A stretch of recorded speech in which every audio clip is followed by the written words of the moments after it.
final outing against Hyannis tonight here at McKeon Park. Welcome into pregame Tomahawk Talk. I'm Ariel Tamir-Pinsky, joined by Lyle, Alenstein.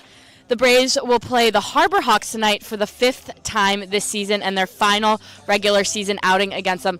Let's hope it doesn't rain tonight at McKeon Park, Lyle. Yeah, last 2 times we've been at McKeon Park, there has been some element of rain. You look at the second most recent one, 90-minute delay after the 3rd inning. Then last time the game got pushed back an hour. But honestly, this has been a Hyannis team. It's been a pretty evenly matched squads the season. 2-2 on the air. Obviously, this is the final one. Last one, Braves really struggled. They got run ruled in that 7th inning, 12-0. And that was coming off a game where Hyannis got run ruled themselves against Katua. Yesterday, Hyannis got run ruled by Falmouth. So the Braves are hoping it's not deja vu tonight. Well, a key for this Braves team has been early offense. We've talked about it all season. We want to see that tonight for them to be able to get the win. Yeah, the past 2 games, it has not been that for the Braves. Yesterday, in that 7-3 win, they had 4 runs in the 8th. Other than that, it was just chipping away 1-run innings early in the ball game. Look, 2 games ago, they only had 2 runs and came in the 2nd inning. But when you look back past that off day previously to Monday, it was a lot of early offense that contributed to the wins during that 7-game stretch in a row. You know, it's been pretty hit or miss, hot and cold, but they got to do it again tonight if they want to get a victory. Pitcher-friendly park in the league, but when you're on the road, you want to see this team start to hit for some home runs. Gavin Kelly did it in the loss to Brewster, and then they had a couple doubles last night, so the power's really starting to come along as we reach the playoffs next week. That's really important to hit for power, so today you just want to see it continue to develop. Well, if we win tonight, Devon, we're into the playoffs. That's exactly right. Bourne's made 15 of the last 16 postseasons, looking to make it 16 of 17. You either need a win tonight, a win anytime for the rest of the season, or a single Falmouth loss. They're hoping to beat Hyannis today because not only does it get you into the playoffs, but it gets you closer to holding on to that potential chance of getting the 1 seed. Wareham today facing a pretty solid Brewster team at Brewster. That's going to be a tough, or rather at Wareham, going to be an interesting game to watch. If Wareham loses that game, that means Bourne and Wareham are tied if Bourne wins today. Well, to win, we'll need some strong pitching. Talk to me about our starter, Nate Wysong. He's one of the guys who's been here pretty much throughout the entire season, so he's a guy that Bourne can rely on to get some outs and get deep into this game. He struggled a little bit in his 2 starts this summer, but he hasn't necessarily gotten the most help. There was an unearned run against him in each of the first 2 starts, and his first one got cut short because of the weather delay here at McKeon Park, so he had to be taken out early. Now in his 3rd start again before the playoffs, you really want to see him get into that stride, pound the strike zone, because balls were a little bit of an issue last time. So throw strikes, and Wysong should have a good outing. He's got really good stuff, as we've seen this year. Well, first pitch will be at 6 p.m. against the Harbor Hawks. Ariel Tamir-Pinsky now joined by Jason Torres from Alabama. Jason, last night you went 2 for 3. You had a pair of runs. What was your approach last night? Honestly, I wasn't even supposed to play yesterday, so I was just trying to keep it simple and pregame, trying to get me ready for the day after. So, you always got to be ready to play in baseball. So, just came ready to play. Just trying to, like I said, keep things simple, and that's what worked. And earlier when we talked, you told me you like to bring the energy to the dugout, get the guys to like you. Do you feel like you've been gelling with the guys well since you've been here? Yeah, I've loved this space so far. I always wanted to come to the Cape, so, ever since I've been here, it's been awesome. So I'm just excited to get to the playoffs now. Last time we played the Harbor Hawks here at McKeon Park, it was an unfortunate result. How do you guys make sure that doesn't happen today? We got a good win yesterday, so I'm hoping we bring that same momentum that we took in the last 8 inning there, and then top of the 9th we bring it here today because, yeah, they got us good last time, so we want to get them back now. Well, thanks for joining me. Good luck tonight. Of course, appreciate it.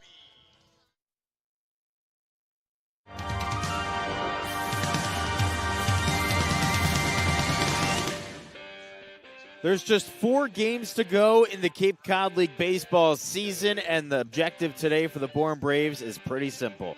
Win and you clinch a spot in the playoffs. For the penultimate time this season, the Bravos are on the road. We say hello to you from McKeon Park here in Hyannis for a West Division matchup between the Bourne Braves and the Hyannis Harbor Hawks. Hello, everyone, and welcome fieldside here at McKeon Park. I'm Adam Gotkin alongside Devon Jarvis. You'll hear from our sideline reporter, Ariel Tamir-Pinsky, in a moment. The Braves' magic number coming into tonight is just 1, so all they need is a win today or even some help, a loss by the Falmouth Commodores, and Bourne will be in the playoffs, Devon.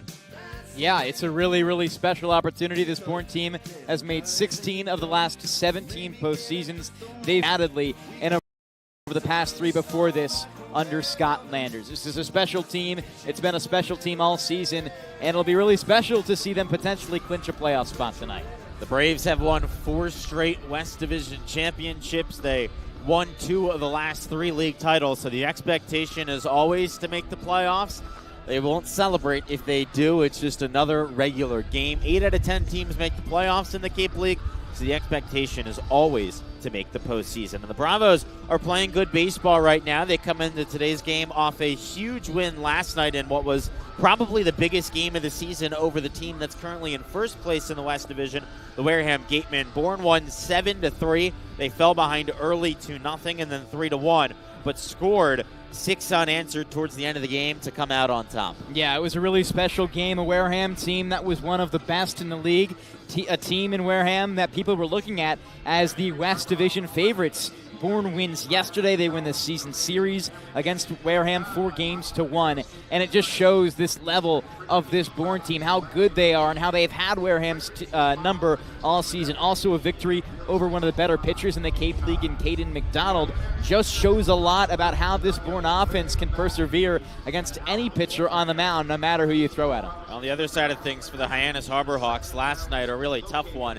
A 13-1 loss at the hands of the Falmouth Commodores. That game ended early in 7 innings due to the run rule. Falmouth was playing for their season there. If they lost, they would have helped Bourne into the playoffs and almost been eliminated themselves. And so that was really a must-win game for the Commodores, and the Harbor Hawks just didn't show up. Yeah, Hyannis is also in a situation where they really need to win games for these final few in the season. If they want to get into the playoffs, they need to guaranteed win 3 of their last 4 or include also some Falmouth losses. But Hyannis is a solid team when it comes to bouncing back off of those run rule victories. You look at last week on Thursday, July 24th, they lost to Katuitt, an in-division rival 11-0 at Lowell Park. Followed that up with a run rule victory over the Bourne Braves the day after. So the Braves in a similar situation in today's game after Hyannis lost a run rule. You're going to have to make sure that does not happen today. On the other side of things, the Bourne Braves, you look at this team, it's the offense that's really stuck out this season. The best batting average in the league at .255. And Devon, the real question with them is, is it a day where the offense is producing? Because it's been a lot of really good or really bad. Yeah, that's really what it's been for the most part, Adam. Like you said, you've had the offense show up really, really well. Yesterday, 7 runs. The day before that, just 2, all coming in 1 inning. You need to find a little bit more consistency, especially as you look toward the playoffs and you want to get hot. 4 more games to go in the regular season. You'd love to win all of those. Scott Landers has his teams built really, really well in those final 5 games of the regular season. Bourne went unbeaten last year in those 5. So the offense has to show up, and it has to start on the top of the lineup and go all the way down to the bottom. You talked about it yesterday, Adam, but the top or the bottom of the lineup shows up every game. You're just hoping they can all do it together at once. Let's take a look at the starting pitching matchup for tonight. The Bourne Braves go to Nate Wysong on the mound. The Wake Forest product is making his 3rd start of the season, his 8th appearance. He's got a 4.08 ERA. He's given up 10 runs, 8 of them earned, and 17 2/3 innings. The big thing for him, as it is with a lot of Bourne pitchers, the walks, 19 of them in those 17 2/3. On the other side, the Hyannis Harbor Hawks go with Brandon Oliveira on the mound. He is making his 1st start of the summer. He has made 2 appearances out of the bullpen.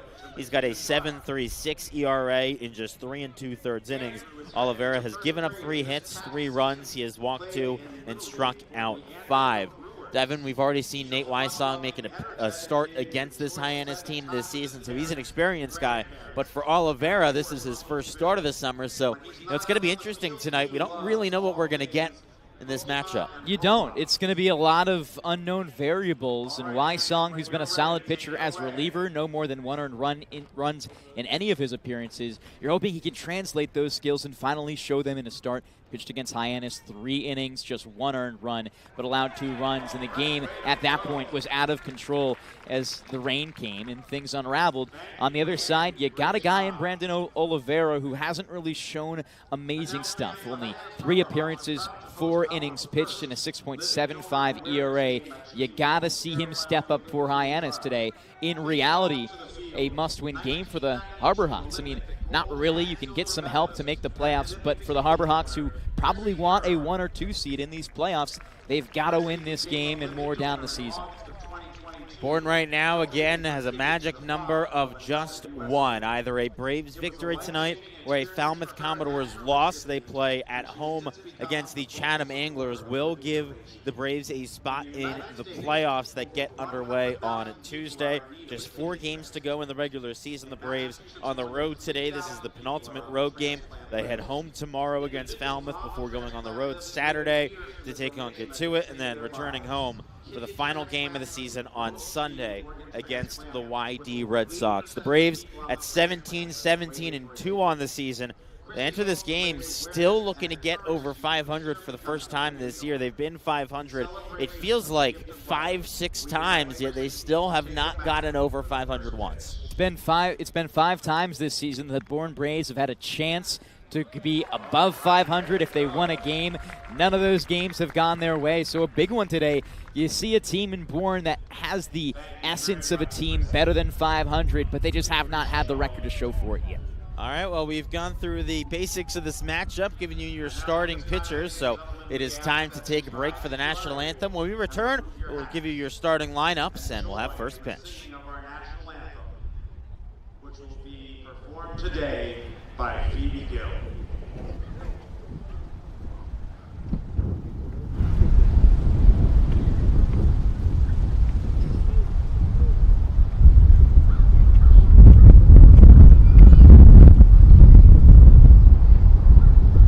Oh, say, can you see by the dawn's early light what so proudly we hailed at the twilight's last evening, whose broad stripes and bright stars through the perilous fight o'er the ramparts we watched were so gallantly streaming, and the rockets red glare, the bombs bursting in air, gave proof through the night that our flag was still there. Oh, say does that star-spangled banner yet wave o'er the land of the free? And Team in our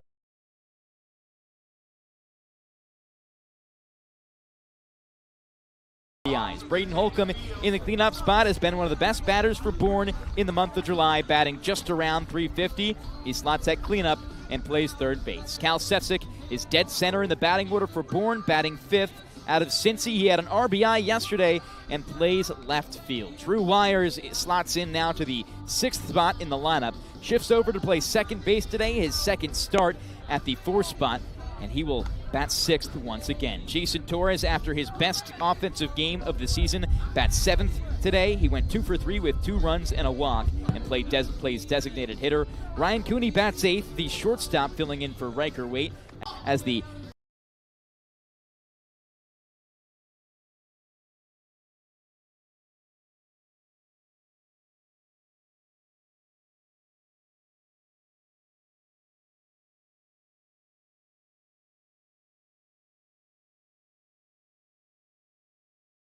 number 2 in the order for the Hyannis Harborhawks, playing center field. Jace Doby, after a day off, plays first base and bats third. Jeff Luigi went 1 for 3 yesterday and plays left field, batting cleanup. Ryan McKay has led this team in batting average, doubles, and games played. He bats 5th and plays second base. Dayton LaChance, after pinch hitting yesterday, today gets the start and plays designated hitter. Charlie Bates bats 7th and plays shortstop. Brody Briggs was pinch hit for yesterday, but once again gets the start, plays catcher and bats 8th. Sawyer Black bats 9th and plays right field. And your pitchers once again are Nate Wysong for the Bourne Braves in his 3rd start, and Brandon Oliveira in his 1st start for the Hyannis Harborhawks. So we are just about ready to get things going. Oliveira out on the mound, throwing his warm-up pitches in his white Hyannis home uniforms. The Harborhawks wearing their pinstripes. They've got their blue caps with orange bills and a white front on it. The Bourne Braves and their visiting blue jerseys with the gray pants. It is a very chilly day for this time of summer. 70 degrees, about a 10-mile-an-hour wind blowing in from right field. So a lot of people in sweatshirts around the ballpark. Ryan Demers, your home plate umpire today, calling balls and strikes. Jeff Merzel is at first base, and Jake Brichta is at third. So Oliveira ready out on the mound. The right-hander stands at 6 feet tall, 193 pounds, and comes from Miami-Dade Junior College, is ready, making his first start of the summer. The left-handed batter, John LeGrande, makes his way into the batter's box, and we are set to get going. The first pitch of the game on its way. LeGrande swings and bounces it towards first. Moving back is the first baseman, Doby. He fields it and takes it himself to first in time for the out. One pitch and one out to get this game going. And Devon, we've seen this Bourne team be very aggressive offensively on the first pitch recently. Yeah, you can already see it right there. Really early in at bats for these last two games, Bourne has loved to swing the bat and really get through what they're seeing very fast. You don't know if it's a strategy or just a force of habit. We'll see how it develops today to get a better picture on that answer. Now it's the number 2 hitter, the only right-handed hitter at the top of this order, Gavin Kelly, the first pitch. A fastball upstairs. Kelly hitting .259 on the summer. He's played in 26 games. He's really swinging the bat well recently. Hit his first homer of the year 2 nights ago, went 2 for 5 last night. Here's the wind in the 1-0. Kelly watches it low and outside, and it's 2-0. Control's going to be something to watch here for Oliveira. He threw 46 pitches his last time out, 27 strikes, 19 balls. The right-hander winds and fires. Kelly swings and fouls it back to the netting. Oliveira looks straight ahead, comes into the line with the pitch. Kelly swings and hits it hard into left field, and that drops down for a single. It one hops into the glove of the left fielder, Jeff Luigi, but Gavin Kelly is on. It's a single with 1 out here in the top of the first inning for the Bourne Braves. A really promising thing to see how productive Gavin Kelly has been recently. The catcher spot was dwindling. You lost a couple of guys, but both him and Mark Quattrani have swung the bat exceptionally well recently, which gives you a lot more security when it comes to that position in the postseason. Wind really picking up. You can hear it through the microphones. All the guys were saying the ball is not flying at all during BP. Cade Lewis in the left-handed box. First pitch from the stretch. Bounces off the plate and gets away from the catcher. On his way to second is Gavin Kelly, and he is in standing up. And so very quickly, Bourne has a runner in scoring position. We've talked about it a lot this season. When the Braves can score first, they have usually a lot more success later on in games, and Cade Lewis is tied for the team lead in RBIs with 16 of them on the season. Oliveira looks back from second and deals. Finds the zone on a breaking ball.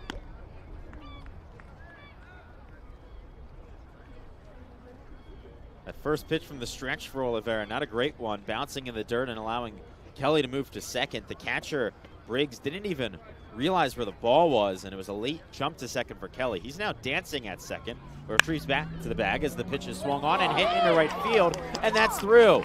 Kelly gets the wave around third. Here's the throw home. It's in time, but the tag is applied. Kelly tried to swim around it, but a great job by the catcher, Brody Briggs, to apply the tag, and there's the second out of the top of the first inning. It comes at home plate as Cade Lewis stands at second base following his single. We saw a very similar thing yesterday where Bourne was caught at home plate, couldn't quite beat out the tag. An aggressive round early by third base coach Jeff Lemoncelli, but you want to be aggressive here. You remember last time when Hyannis played Bourne? Well, they got out to a really early lead, and Bourne had no chance to come back from it. Braves lost 12-0 the last time they played here at McKeon Park. That was 6 nights ago. Braden Holcomb now in the box, the cleanup hitter with Cade Lewis on second base and 2 outs here in the top of the first. Braves looking to strike first. Oliveira looks back to second and deals. Misses low on a heater.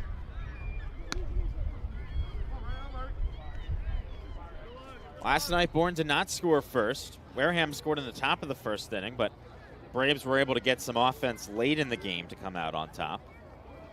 And they did score first in the last loss. The pitch. Breaking ball finds the zone.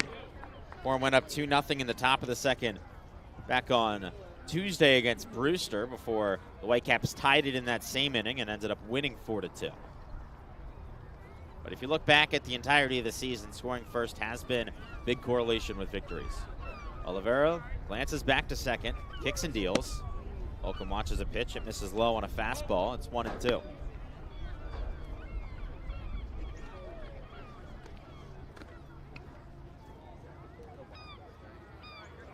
Two and one.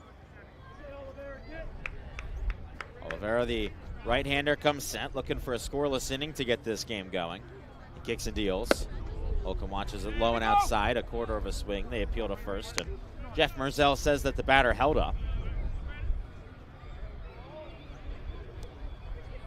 In his last outing, Olivero started off with a 1-2-3 inning before he got into some trouble his second inning of work, giving up 2 runs.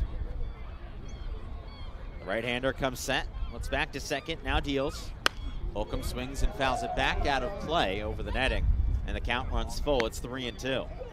One of the more important things for Bourne in these first couple innings is just to work the pitch count of Olivero. He's a guy who hasn't gone distance this summer, but also this Bourne team so much more successful on offense once they can look past the starter. They did it yesterday. They did it on Sunday against Chatham. That offense exploding after the starter left the game. Braden Holcomb looking to put the Braves on top. Here's the payoff pitch. Holcomb swings and misses at a pitch in the dirt. The catcher Briggs picks it up and throws to first, and that is in time for the out. So the Braves get a runner into scoring position. 2 hits in the top of the first.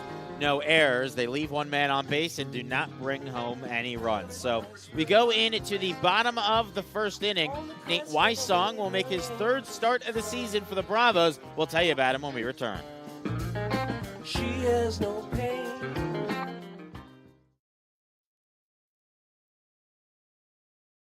Here at the Mass State Lottery, we're known for our monster wins. But there's no bigger win than the $1 billion we provide each year to support all 351 cities and towns in Massachusetts. In our game, we know that supporting local businesses and helping communities is how we all win. Because at the lottery, we're all playing for the home team. The Mass State Lottery. Welcome to the state of winning. One source has it all. The pros' go-to rental choice for the newest and most reliable equipment for any job. One source that has a team you can rely on, the people and a name you trust, with the tools you need. One source with a location near you and wherever the work takes you. Milton Rents, the right equipment when and where you need it. There hasn't been a ton of training when it comes to bat speed or products for players to be able to train bat speed.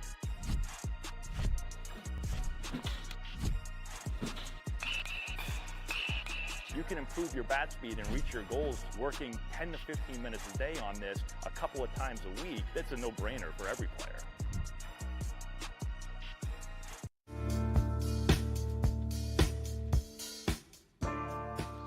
Into the bottom of the first here at McKeon Park. The Bourne Braves brought 4 to the plate in the top of the first, but couldn't bring any home. It's Nate Wysong who gets his 3rd start of the summer. He has got a 4.08 ERA and 17 2/3. He's given up 16 hits, walked 19, and struck out 21. He faces off first against Jake Schaffner, the 3rd baseman. He's playing in his 26th game of the summer. 2nd on the team in batting average at .286. The left-handed hitter stands in the box. Wysong, the righty, comes into the line. Here's the first pitch. It's in for a strike on a fastball on the outside part of the plate. Wysong goes fastball, slider, changeup, curveball. Can reach the mid-90s, 95, 96, usually where he tops out with the heater. Into the line, the 0-1. This is outside on another heater. Schaffner has 5 extra base hits this summer, 3 doubles, a triple, and a homer. He's been really good with his control and command at the plate. Very patient, 13 walks and just 9 strikeouts. Here's the 1-1 offering. Fastball called strike, low and outside. Starting off with the heaters, Wysong has looked really good at times this summer. He was stellar out of the bullpen before struggling a bit in his last start. The pitch misses low and outside. He hadn't given up more than 2 earned runs in any of his first 6 appearances before giving up 5 runs his last start against the Falmouth Commodores. 7 hits and 3 2/3, 3 walks and 4 Ks. The 2-2 pitch. Swinging a bouncing ball to second. Wires fields and throws to first. And it's in time for the first out as Schaffner was really hustling down the first base line. So the leadoff man retired here in the bottom of the first inning. And now it's Owen Prince, the center fielder out of Virginia Military Academy. He's hitting .205 this summer through 11 games. Another left-handed hitter and one of the smaller guys on this Harbor Hawks team, the shortest player at just 5'9", 175 pounds. Wysong into the wind. Here's the pitch.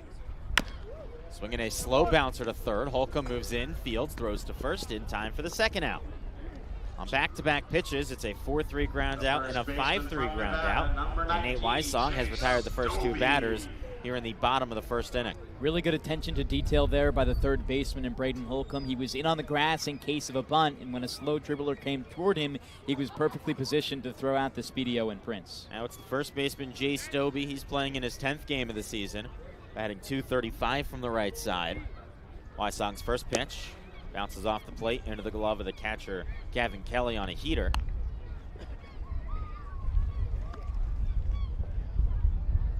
Stobie comes from the University of Nevada, a native of Mountain View, California. Here's the pitch. He swings and misses on a fastball.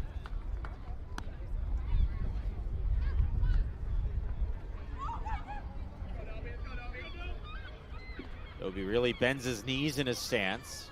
Bit of an open stance as well. His left foot far out in front of his right foot. The 1-1. Fastball catches the knees, a called strike, and it's 1-2. Really good control right now from Nate Wysong, a guy who has struggled with control a lot this season, keeping it clean in the first. The wind and the 1-2. Half swing, fouled back off the netting. We'll do it again. Stobie has struck out 9 times this year in 9 games. So the stats say he struck out at least once today, and Nate Wysong trying to do that here in the bottom of the first inning to face the minimum. He's got 2 ground outs to start. Now into the wind with the 1-2 pitch. Swung on and fouled back to the netting once again. You can hear the seagulls and birds out in full force. We're just a stone throws away from the Hyannis Harbor. It's just beyond the right field fence. You can actually see the lights of McKeon Park standing along the water on the harbor. It's the gateway to the sea. Here's the 1-2 from Wysong. Swing and a miss, strike 3 on the fastball, low and outside. And it's a 1-2-3 inning for the righty out of Wake Forest to get his game going in the bottom of the first inning. Neither team scores any. We're into the second here on the Cape Cod Baseball Network and the Bourne Braves Broadcast Network.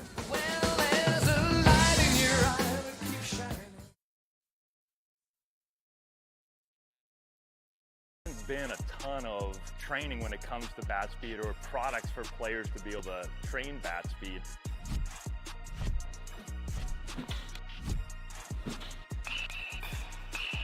You can improve your bat speed and reach your goals working 10 to 15 minutes a day on this a couple of times a week. That's a no-brainer for every player. Here at the Mass State Lottery, we're known for our monster wins. But there's no bigger win than the $1 billion we provide each year to support all 351 cities and towns in Massachusetts. In our game, we know that supporting local businesses and helping communities is how we all win. Because at the lottery, we're all playing for the home team. The Mass State Lottery. Welcome to the state of winning. One source has it all. The pros' go-to rental choice for the newest and most reliable equipment for any job. One source that has a team you can rely on, the people and a name you trust, with the tools you need. One source with a location near you and wherever the work takes you. Milton Rents, the right equipment when and where you need it.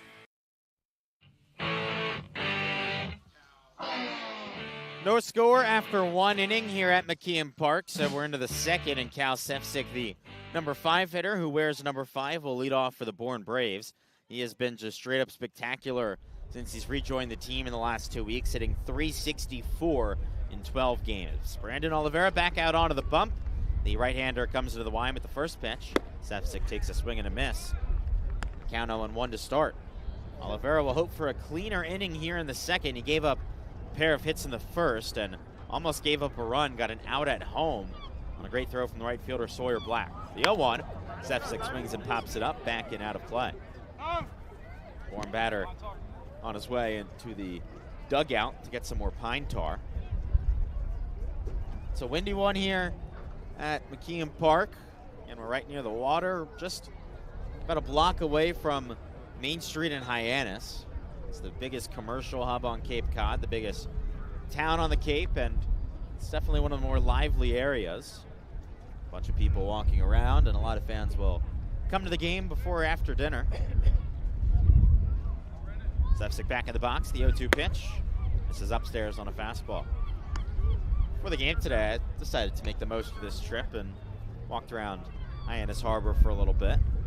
It's a beautiful day earlier before all these clouds have rolled in. Here's the 1-2. Sefcik swings and pops it up towards shallow right field. Long run for Black. He makes the catch for out number 1. Probably the most notable thing around the Hyannis Harbor would be the JFK Museum. Went in there for the first time today. Definitely a cool thing and something that I'd say everyone should do at least once on Cape Cod. The impact of the Kennedys, especially here in Hyannis, is something that is really noticeable just walking around the town as Drew Wires makes his way into the box, the second baseman. Oliveira into the line, the first pitch with one out here in the top of the second on its way. And it misses outside. The Kennedy compound is just about 2 miles away from here. It would be behind us and to the left, so I think that's towards the southwest of us. It's right along the water. It's about 5 houses altogether owned by the Kennedys. The 1-0 is popped into right field from Wires. Moving to his right is Sawyer Black, and he makes the catch for the second out. So 2 flyouts to get things going here in the top of the second inning. One of the really cool things about the Kennedy Museum is you just see how much they actually spent their time here. It's a family that has had a connection to the Cape ever since the early 1920s when JFK's dad purchased the property. They spent like every summer here. When JFK was in the White House, every single summer was spent on Cape Cod. And of course the Baseball League has been around for that long, so you have to imagine that they would come to the Cape League games. Jason Torres in the box, the designated hitter, first pitch. Misses upstairs. And this is a very fun matchup here at the plate and on the mound. Brandon Oliveira and Jason Torres, teammates in high school, and then also teammates their freshman year in college at the University of Miami. So the two friends facing off again here. Oliveira, the pitcher, into the wind. Here's the pitch. Torres fouls it back. They both played at Miami Springs High School, just outside of Miami, Florida. Oliveira then decided to transfer to Miami-Dade Junior College, and Torres decided to transfer to the University of Alabama, but the two get to see each other again here. Right-hander comes on the line with the 1-1. Torres swings and fouls it back. Bourne's DH playing in his 9th game of the summer today. He's batting 182 at his best game of the season yesterday, without a doubt. He came in at the last second. He wasn't initially in the starting lineup, but was a substitute in the first inning and went 2 for 3 with a double. He scored 2 runs as well. He also walked. Oliveira looking for a 1-2-3 inning here to retire Torres. 1-2, swung on and popped up, back out of the netting and out of play. Brandon Oliveira allowed 2 hits in the first inning. Let's start into this game. His last outing, he went 2 innings, got a 1-2-3 in the first before giving up 2 runs in the second. The right-hander looks straight in. Into the wind, here's the 1-2. Swing and a miss, strike 3. Oliveira K's his former high school teammate, and it's a 1-2-3 inning in the top of the second inning. We're into the bottom of the second, the middle of the order up for the Harbor Hawks when we return.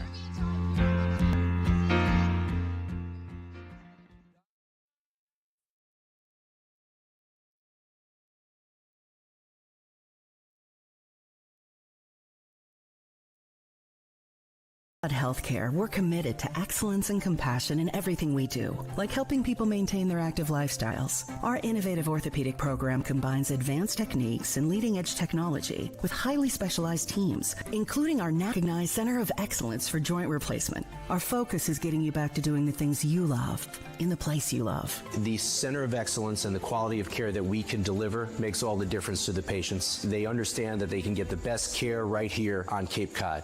Here at the Mass State Lottery, we know there's no bigger win than the $1 billion we provide each year to support all 351 cities and towns in Massachusetts. Now that's how we all win. The Mass State Lottery. Welcome to the state of winning.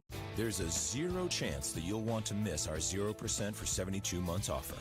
For a limited time, CAD is offering 0% on the purchase of many new small excavators. That's 0% for better performance. 0% for next generation features. Great machine. It's quite impressive. 0% for work tools too. But there's a 0% chance this offer will last. So contact Milton Cat before there's zero time left.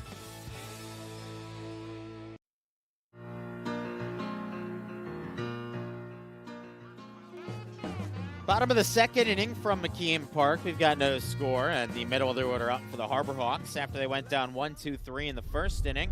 Nate Wysong looking to continue what's been a strong start. Jeff Luigi, the cleanup batter and fielder, will lead things off. He's batting .314 this year, tied for the team lead in RBIs with 16 of them. He's also tied for the Hyannis lead in doubles with 6 and leads the team in triples with 2. First pitch from Wysong, bounces off the plate. Wysong showcased spectacular control back in that first inning, 3 up, 3 down with a strikeout. You want back in that first inning, 3 up, 3 down with a strikeout. You want to see that continue here as he develops, still getting used to being a starter and throwing a lot of pitches to start a game. Here's the pitch. The fastball called strike on the outside part of the zone. It's 1-1. Braves got 4 innings from their starter, Folger Boaz, yesterday. And then they got 4 innings out of the bullpen from Jack Brown, one of the best performances we've seen all year. As the 1-1 is fouled off down the third base line. Brown got a 1-2-3 inning in the 5th, 6th, and 7th. He allowed a single in the 8th and allowed just 4 to the plate. Just one of the better pitching performances we've seen all year on the Cape, and it definitely makes things easier for this Braves pitching staff, which is now well rested. Here's the 1-2 pitch. Swinging another foul ball down the third base line. Jack Brown in that outing also only had 37 pitches. Like you said, he was very efficient at him, so you can use him very soon again if you wanted to. It really opens things up when you have a performance like that. Wysong takes a deep breath into the wind. Here's the 1-2. Fastball misses outside. It's going to be interesting to see how the Braves use their pitchers over the next couple of days with the playoffs coming up soon. Game 1 of the first round on Tuesday. At this point, any relievers who throw should be available for the start of the playoffs, but always something you have to keep an eye on with pitch counts. 2-2, swinging a chopper foul down the third base line. We expect, at least as of now, the way that things line up, for Matthew Shorey to probably be the Game 1 starter in the playoffs for the Braves. And then this rotation, which has been pretty consistent recently, would most likely follow along. It's been Shorey, Boaz, Wysong for a while. This is the first 3 in the rotation. Here's the righty on the way to the mound, on the way to the plate. He misses low in the count now 3-2. Now the question is what happens after that in the rotation, because they had Colin Fisher starting, but he just recently was released. We have seen Joey Colucci start games, Quinn Holt too, who was added. They could both start in the playoffs. Here's the payoff, swinging a foul bat. I imagine a guy like Quinn Holt, after the start he put up on Sunday, which by the numbers was maybe the best start of the year by any Bourne Braves starting pitcher, you might just choose him to also be one of your shutdown guys in the playoffs. Holt went 5 innings, gave up no runs on just 3 hits. He struck out 7, so definitely could find himself permanently in the rotation. Nate Wysong, here's the 3-2 again. Swung on and fouled off by Jeff Luigi, and we've got a battle here to kick off the bottom of the second inning. The Harbor Hawks went down 1-2-3 in the first on a ground out to second, a ground out to third, and a strikeout swinging. But Jeff Luigi making things difficult here. The left-handed hitter in a full count. Here's the payoff once again, and that's swung on and fouled off once again. So we're into double-digit pitches in this at-bat. That was the 10th. Luigi will not go down easy. He has only struck out 14 times in 20 games.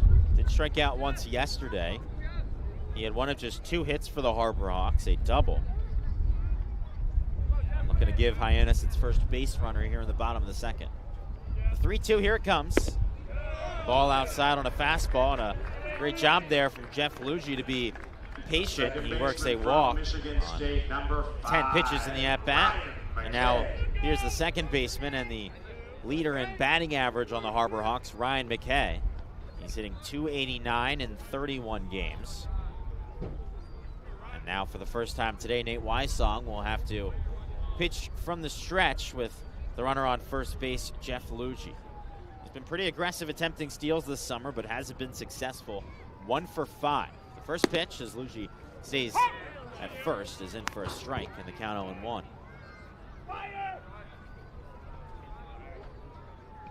The Braves in double play depth up the middle. The third baseman Holcomb playing parallel to the bag. Outfield straight up as the 0-1. This is outside on a heater, and it's 1-1.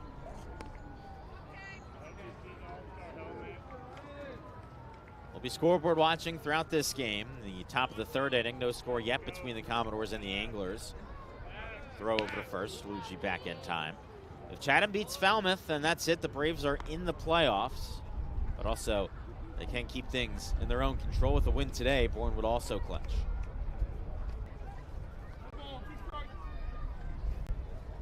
It'll make things easier for the people who make those Cape Cod playoff t-shirts with just the playoff teams. Have about 3 days in advance. Here's the 1-2 from Wysong. Swinging a rocket through the left side. That's a base hit. Hit very, very hard in the left field, and it's a single for Ryan McKay. So after a 1-2-3 inning in the first inning, Nate Wysong has let 2 on here in the bottom of the second to start, and it's the designated hitter, Dayton LeChance, who makes his way to the dish. He's playing in his 10th game of the summer, hitting 200 through 9. He's got 3 doubles on the year, 6 RBIs. He hasn't walked yet. He has struck out 8 times. He stands in the right-handed batter's box with 2 runners on. It's Jeff Luigi, the lead man, on second. Ryan McKay behind him at first. Wysong looks back to second. Here's the first offering. Fastball low and inside, a ball. Hyannis got just 2 runners in scoring position in all of the game last night. And they went 0 for 2 there. They had just 2 hits all day. So already half there today. Wysong glances back to second. Here's the 1-0 to LeChance. That misses upstairs for a ball.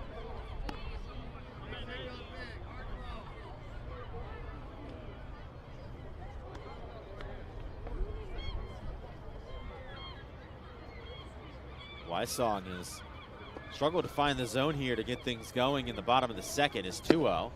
This is low and inside, and now it's 3-0. After a very quick first inning, things starting to unravel a bit here in the second. Last 3 outings, 3 walks, 4 walks, and 5 walks respectively, starting with his most recent start. You want to see him eliminate those free passes today and stick it to strikeouts and balls in play outs. Here's the 3-0. Called strike on a heater. It was just a 12-pitch first inning for Nate Wysong.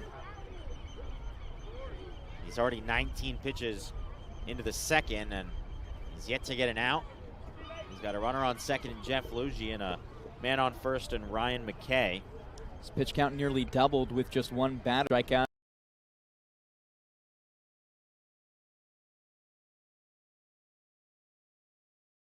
Leads the team in both categories. Would love to get a strikeout here and bring that total to 31 for base. He's got just 5 RBIs on the season. Bring home a runner here with a hit or even just a ball into the outfield. The 1-2. Swinging a bouncer towards first. Lewis grabs it, and he's got nowhere to go other than first base. So the runner Luigi comes in to score, and LeChance advances to second. But Bourne gets the second out of the inning on a ground out to the first baseman, Cade Lewis. So it's 1-0 Harbor Hawks here in the bottom of the second on the Charlie Bates RBI ground out.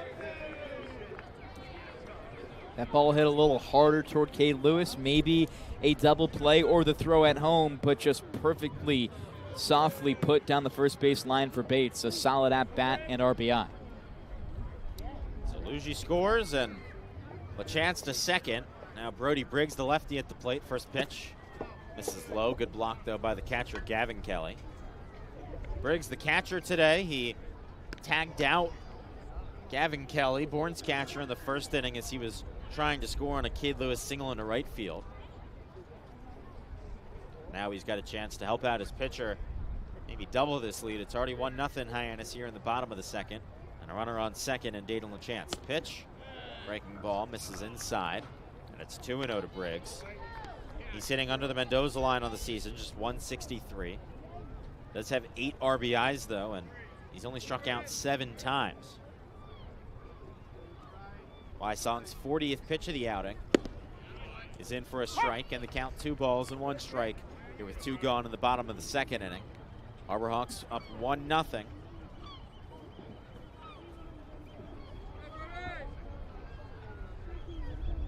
Wysong to the belt.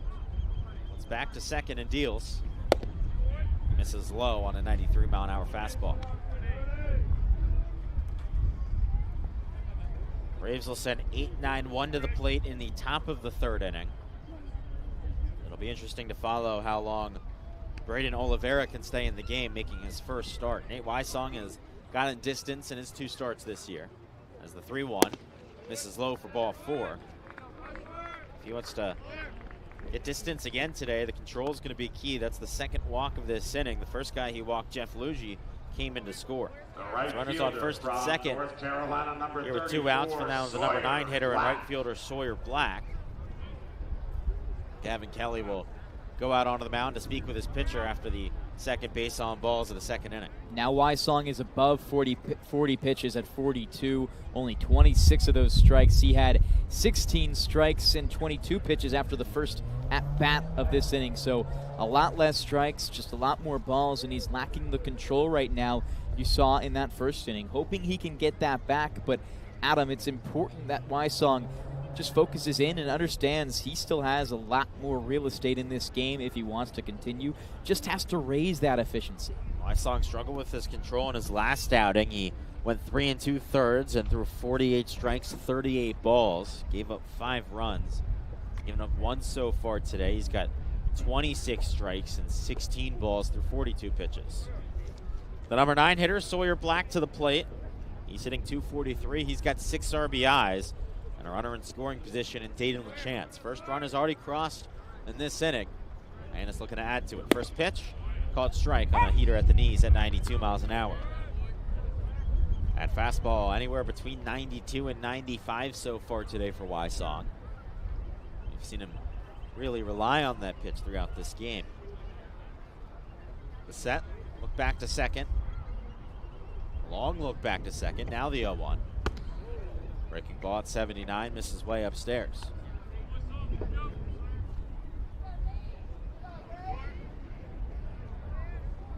Braves infield shifted a little bit to the right against the left-handed hitter. Holcomb at third, playing a bit off the line. Lewis at first, not holding the runner on the bag with 2 outs. The 1-1 pitch. Fastball, a called strike at 93 on the outside part of the zone.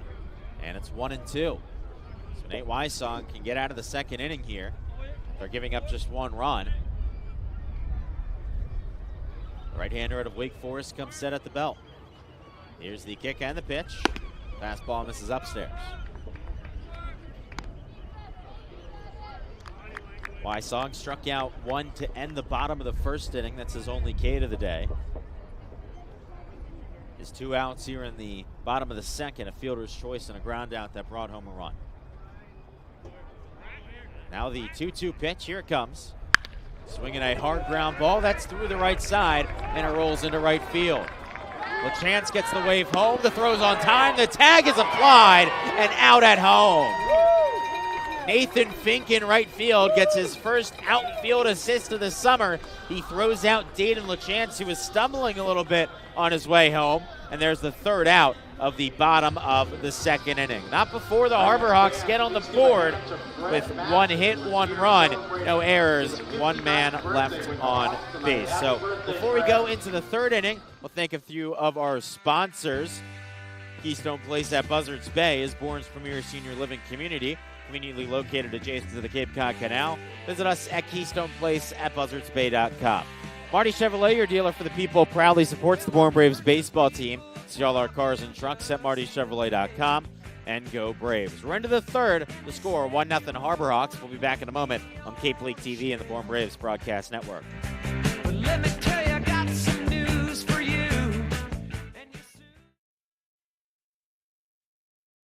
Cape Cod Healthcare, we're committed to excellence and compassion in everything we do, like helping people maintain their active lifestyles. Our innovative orthopedic program combines advanced techniques and leading-edge technology with highly specialized teams, including our nationally recognized Center of Excellence for Joint Replacement. Our focus is getting you back to doing the things you love, in the place you love. The Center of Excellence and the quality of care that we can deliver makes all the difference to the patients. They understand that they can get the best care right here on Cape Cod. If you can dream it, if you can cruise in it, if you can summer in it, fish from it, or take it for a day at the beach, we can protect it. The Baldwin Group, protecting the possible.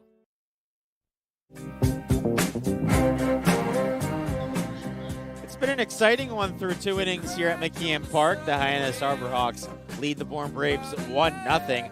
We've already seen 2 guys get thrown out at home through just the first 2 innings, so if that says anything, we should see some action throughout this game. Bourne Braves looking to get on the board here in the top of the third after the Harbor Hawks just scored first in the bottom of the second.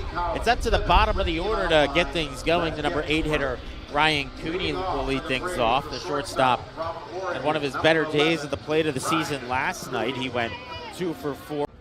Bourne insurance runs towards the end of the game. He had an RBI single in the 8th inning. Batting in the 8th spot for the second straight day. Oliveira on the mound into his 3rd inning of work. Put Bourne down 1-2-3 his last time out. Here's the first pitch. Swing and a miss. The count 0-1. Oliveira goes fastball, cutter, slider, curveball, changeup. That first pitch of the inning was his cutter. Right-hander ready on the mound. Here's the 0-1 offering. A looper hit into left field. That gets down for a single. Leadoff base hit for Ryan Cooney, and the Braves have their leadoff man on for the first time today to kick off the third. Ryan Cooney's had success here at McKeon Park. The first time the Bourne Braves played here, got on as a pinch hitter, had 2 RBIs and a huge hit to give the Bourne Braves the lead, went 1 for 2 last time, and already has got a hit here. Here's the right fielder, Nathan Fink. Still looking for his first hit of the summer, but impressed all the Braves fans with that outfield assist to end the bottom of the second. Let's see if he can follow it up now with some success at the plate. The first pitch bounces off the plate. Good block by the catcher, Briggs. I think 0 for 5 so far with 2 strikeouts, but as we've said ad nauseum, it is very common for players to struggle out on the Cape through their first couple of games. Such a high level of pitching, and adjusting to the wood bats can take a little bit, especially for a guy like Fink, who played junior college ball last season at Florida Southwestern. Oliveira throws to first. Back in time is Ryan Cooney.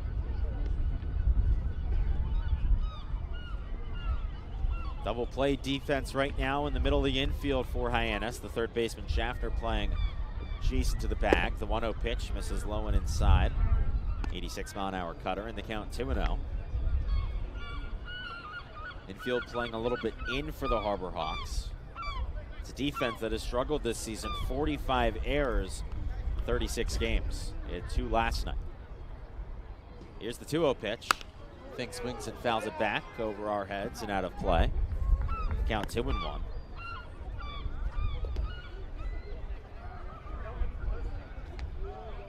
Braves got on the board for the first time last night in the bottom of the second. They added on 1 more in the bottom of the fourth before a 4 spot in the 8th. Bourne hasn't scored more than 2 runs in the first 3 innings of a game in a while. It's been exactly a week since they've done that. Love some early offense here. Still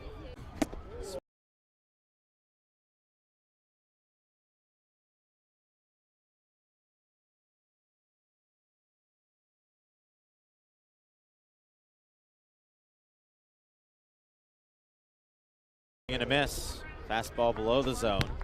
Fink just couldn't hold up, and the count moves full to 3-2. Cooney not taking too big of a lead at first. He's only attempted 2 steals this summer. He has 1 for 2. Takes about a 3-step lead at first base. A couple side shuffles. Oliveira not paying attention to him. The payoff pitch is roped into left field, and that's through for a single. Cooney advances 90 feet into second, and that's already 4 hits on the game for the Bourne Braves, all of them singles here in the first 3 innings. And Bourne has 2 on at the same time for the first time today. Now it's John LaGrande, the leadoff man. A really smooth swing Nathan Fink has. He was bound to get a good hit right there and knocks the ball really hard into the outfield. That's 2 hard hits against Oliveira in this 3rd inning. A great opportunity for Bourne to tie this game up. That single 107 off the bat of Nathan Fink. John LaGrande in the box. Here's the first pitch. He shows bunt, pulls it back.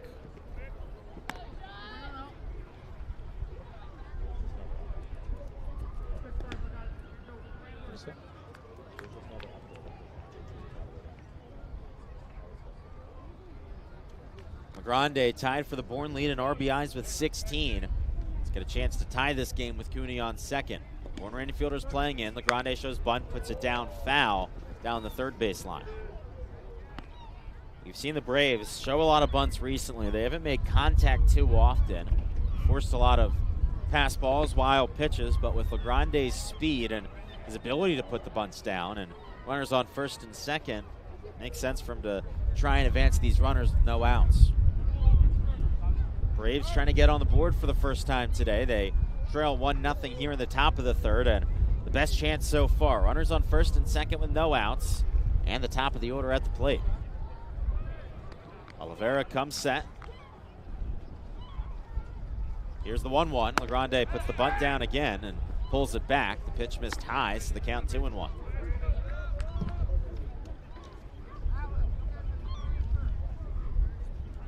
There is action out in the Harbor Hawks bullpen. It's the right-hander out of Florida Gulf Coast, Chris Diaz. Oliveira just 36 pitches into this outing, but making his first start, so the leash could be a little bit tight. A pitch clock violation called against Oliveira, and a key one there. So that moves the count to 3 balls and 1 strike here with no outs, and another ball here would walk the bases loaded. Oliveira back on the hill and working quicker now after that pitch clock violation. He looks back to second and deals the 3-1. Swing and a miss from LaGrande, and the count now full.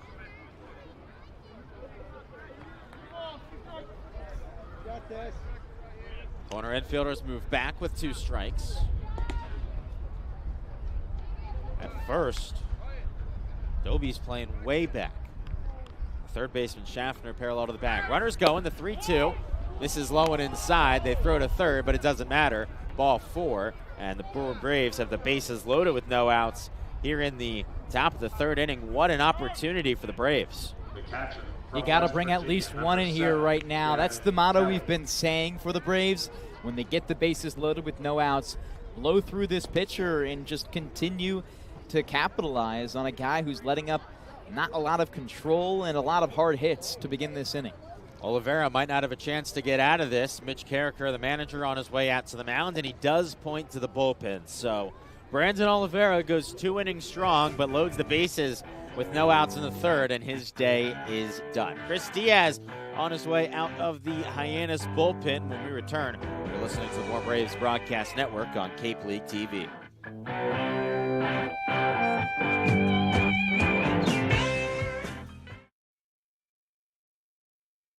Cape Cod Healthcare, we're committed to excellence and compassion in everything we do, like helping people maintain their active lifestyles. Our innovative orthopedic program combines advanced techniques and leading-edge technology with highly specialized teams, including our nationally recognized Center of Excellence for Joint Replacement. Our focus is getting you back to doing the things you love, in the place you love. The Center of Excellence and the quality of care that we can deliver makes all the difference to the patients. They understand that they can get the best care right here on Cape Cod.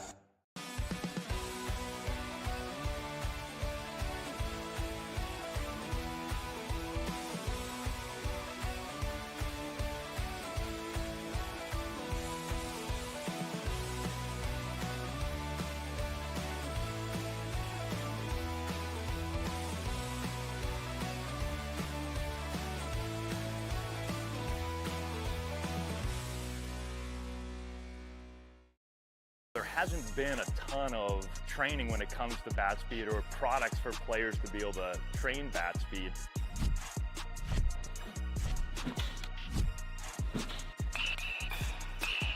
You can improve your bat speed and reach your goals working 10 to 15 minutes a day on this a couple of times a week. That's a no-brainer for every player.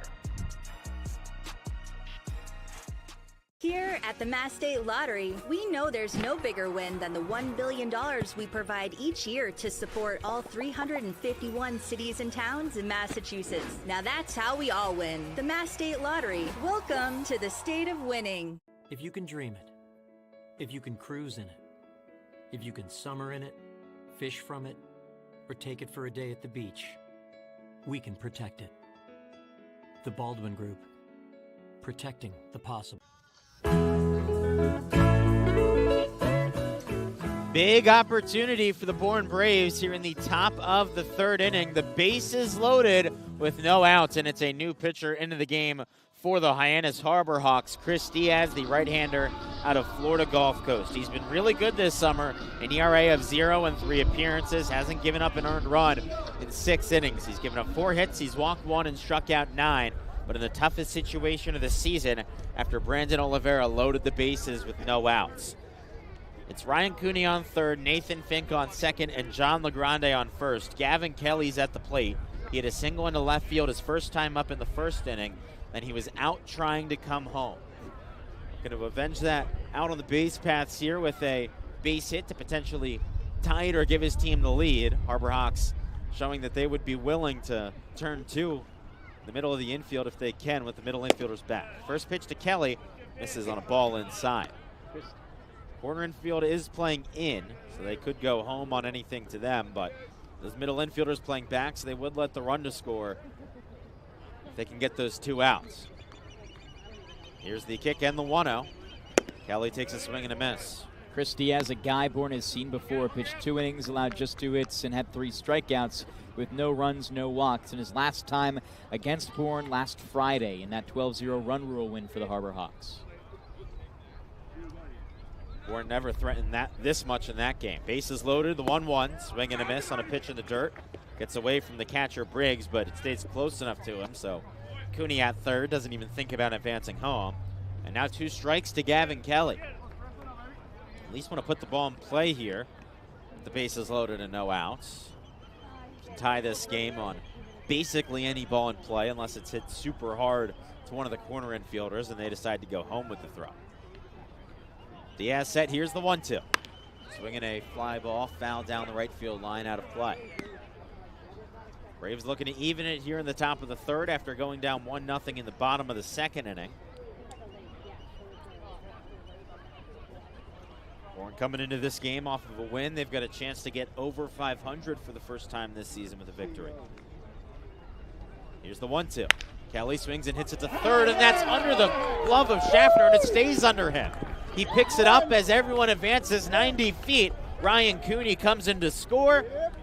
Nathan Fink goes to third. John LeGrande goes to second, and Gavin Kelly is safe on first on the E5. The Braves even in at 1 here in the top of the third inning. Got a really tough ball to field, but still an error on Jake Schaffner. Hit really hard by Gavin Kelly. But that's still a play you have to make at the hot corner. Could have been 2 with a force out at third and a double play at anywhere else. So the base is still juiced for the Braves here with no outs in the top of the third inning, and now it's Cade Lewis. Tied for the Bourne lead in RBIs with 16. First pitch bounces in front of the plate. Braves, the bases loaded this season, have been very efficient. They're now hitting .297 with the bases juiced.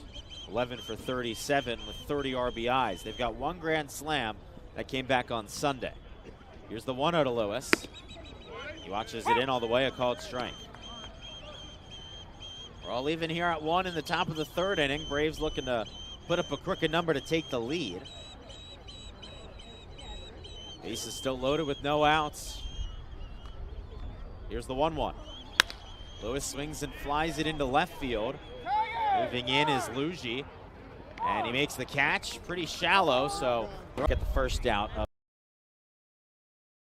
the top of the third. From Vanderbilt, number 34. The base is still loaded, and the Harbor Hawks could potentially get out of the inning here if they can force a double play.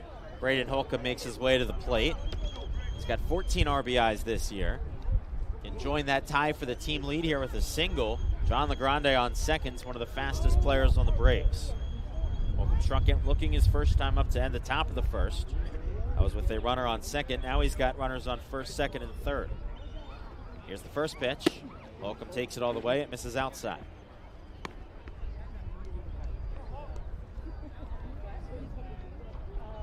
Nathan Fink looking to score his first run of the season. He's 90 feet away for the first time. John LeGrande on second, Gavin Kelly on first. Diaz, the right-hander, sets and deals. Holcomb takes a pitch inside, 86 miles an hour, and it's 2-0.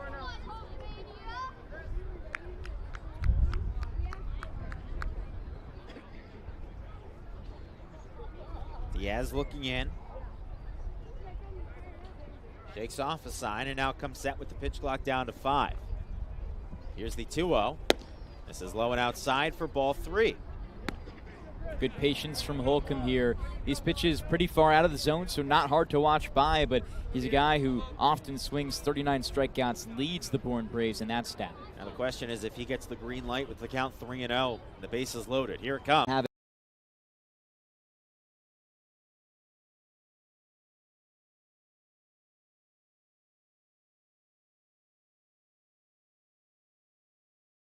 Mercy.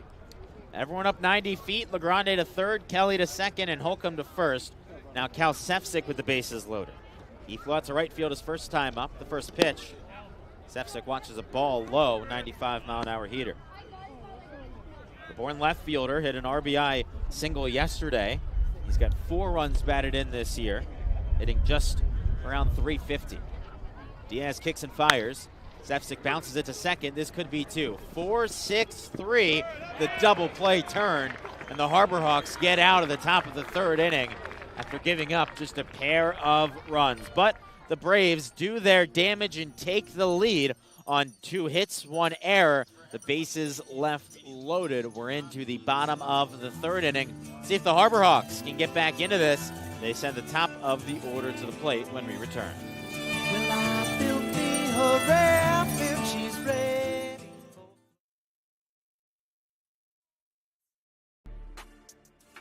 You can make any bat feel lighter by adding a velo puck knob. Instead of having to go get a whole entirely new bat, you can simply add the puck to it. Players can use this with any bat. It's basically going to shift the weight of the bat a little bit more towards the hands. Players are able to hit the ball a lot harder just by simply adding the puck on.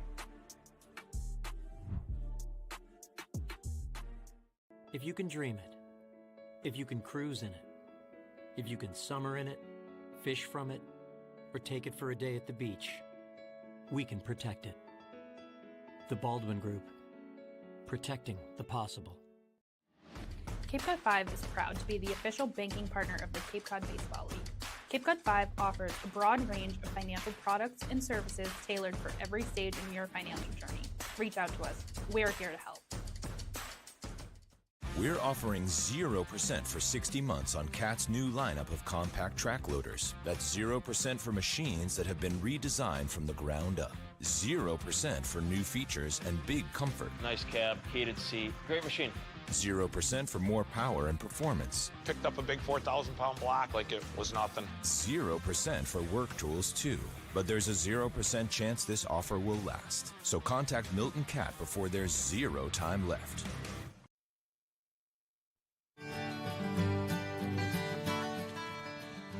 Into the bottom of the third inning here at McKeon Park. The Bourne Braves have taken a 2-1 lead.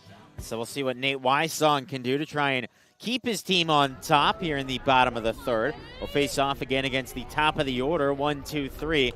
It's the same part of the order that he put down in order to get the game going. Wysong did give up a run in the bottom of the second, so we'll see how he bounces back. First pitch to Schaffner. Just below the knees, a ball at 92 miles an hour. The Hyannis leadoff hitter bounced out to second his first time up. Wysong comes to the wind. Here's the 1-0. Swinging a high fly deep into left field. Sefcik moves over in front of the warning track. He makes the catch before running into foul territory and into the Hyannis bullpen. And there's the first out. It's a bit of a tough job here for the outfielders at McKeon Park. Once you get out to the warning track, it's hard to really differentiate what grass is the outfield grass compared to the straight up mass amount of weeds and moss on the warning track. You can really barely tell the difference at some spots, as the first pitch to Owen Prince is in for a strike on a 93-mile-an-hour heater. It is very hard to get rid of weed on the warning track once it's grown in. As the 0-1 misses low on a heater. We did some weed whacking of ourselves at the start of the season at Bourne Park. It wasn't fun. It's just really time-consuming, and you got to do it often. And you have to do it early on like we did, catching it at the beginning of the summer, because if you let it go to this point, that's when it gets real bad. 1-1. Called strike on a heater on the outside part of the plate. 93-mile-an-hour pitch there from Wysong. And the count 1-2. Bourne righty's got one out here in the bottom of the third inning.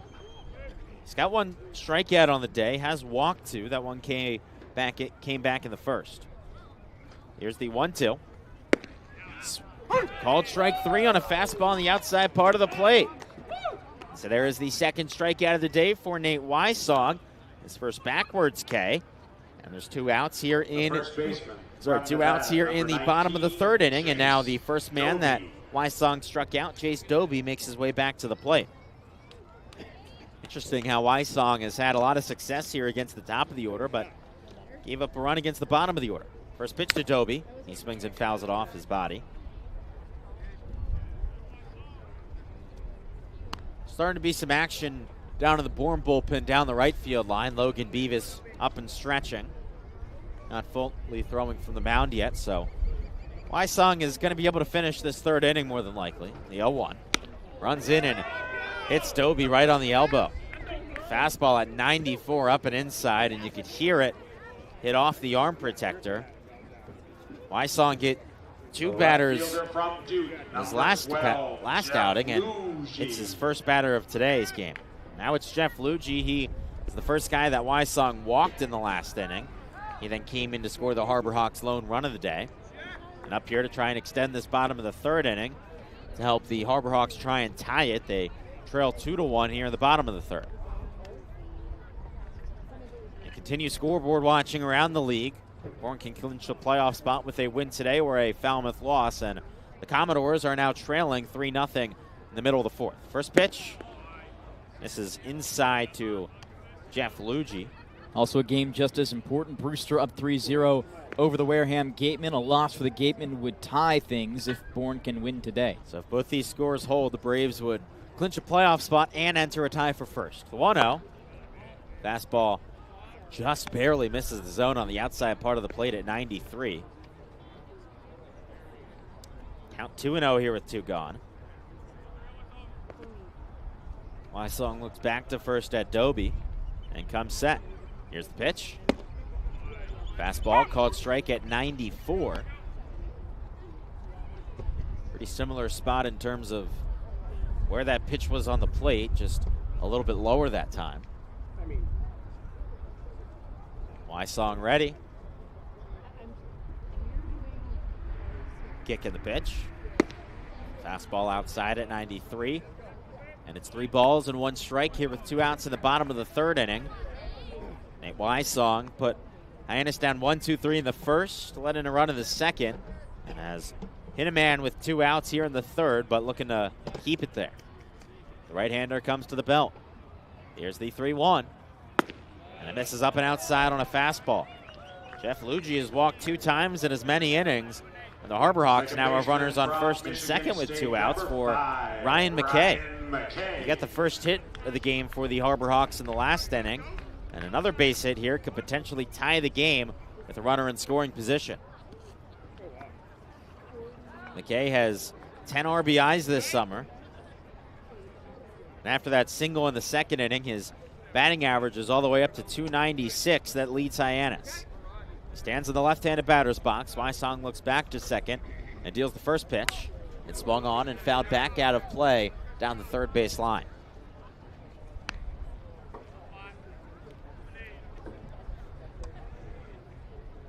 That pitch from Wysong was his 61st of the day. He's thrown 36 strikes so far. The 0-1. Misses low and outside. Wysong went 86 pitches in his last outing, so if he can get out of the third here, we could definitely see him work into the fourth. But would need to end this third soon and not allow any more runs to cross. 2 on with 2 outs. Here's the 1-1 pitch.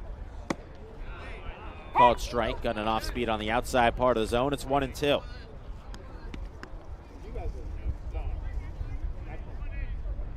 Wysong doesn't have a K since the first inning.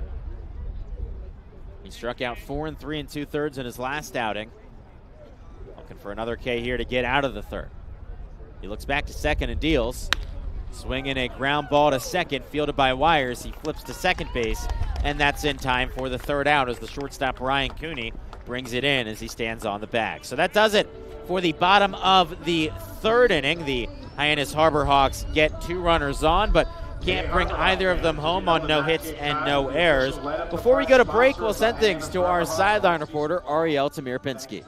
Guys, I had a chance to catch up with Jason Torres today, who has been off to a bit of a slower start, but yesterday he went 2 for 3 with a pair of runs, and he wasn't even supposed to play yesterday. Riker Waite has been under the weather, so Torres stepped up, and he said, I always come ready to play no matter what. You have to be ready to play in baseball. We have seen Torres be a dugout guy this season, bringing the energy up, and he said he has loved this place ever since he has gotten here. He has always wanted to come to the Cape and play, and he's just excited to get to the playoffs now. Ariel, thank you so much. We'll be back in a moment for the 4th inning here at McKeon Park, and when we return, Devon Jarvis will take the play-by-play. The Braves lead the Harbor Hawks 2-1. She's 92, she loves to dance. There's a 0 chance that you'll want to miss our 0% for 72 months offer. For a limited time, CAT is offering 0% on the purchase of many new small excavators. That's 0% for better performance, 0% for next generation features. Great machine. It's quite impressive. 0% for work tools too. But there's a 0% chance this offer will last. So contact Milton CAT before there's 0 time left.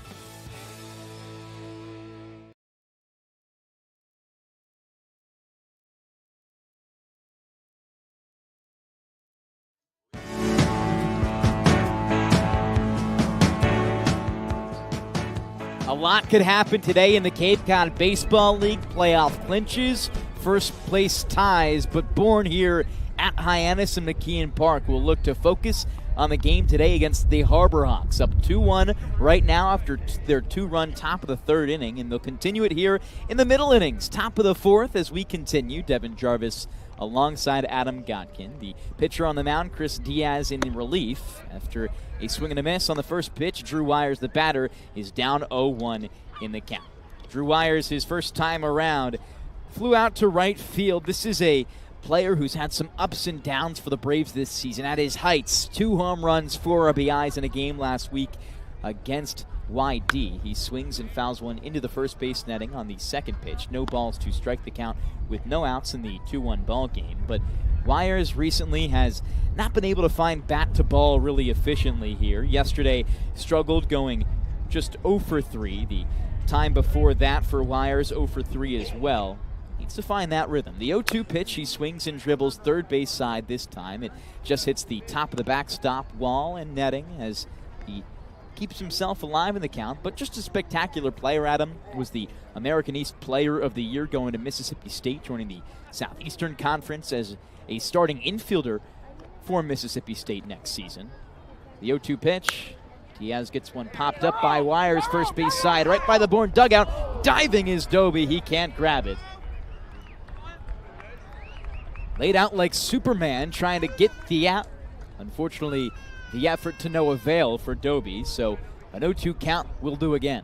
The big thing you're looking for here from Wires, as he's now gotten into a little bit of a slump, is just how he bounce back from it. It's, a very common thing in baseball to have 2 days where you don't get a hit, but we saw what Wires can do at the plate with that 2-home run game against YD, so he just has to get back from that battle after going 0 for 3 yesterday and try and get back on track here with a hit.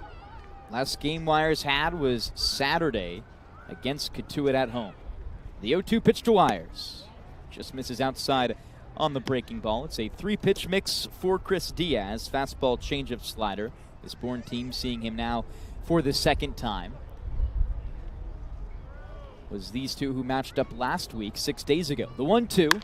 Swing and a deep drive to right field. Drafting towards the wall is Sawyer Black. He's at the warning track, though wind makes it hard to field, but he makes the basket catch for out number 1. The wind's something to follow today.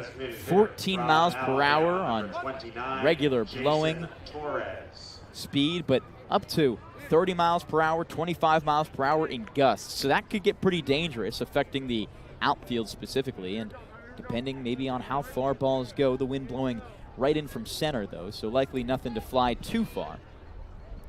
Chris Diaz now continues his day, this time against Jason Torres. Torres struck out to end the second inning. Back in the second. First pitch, paints the inside edge.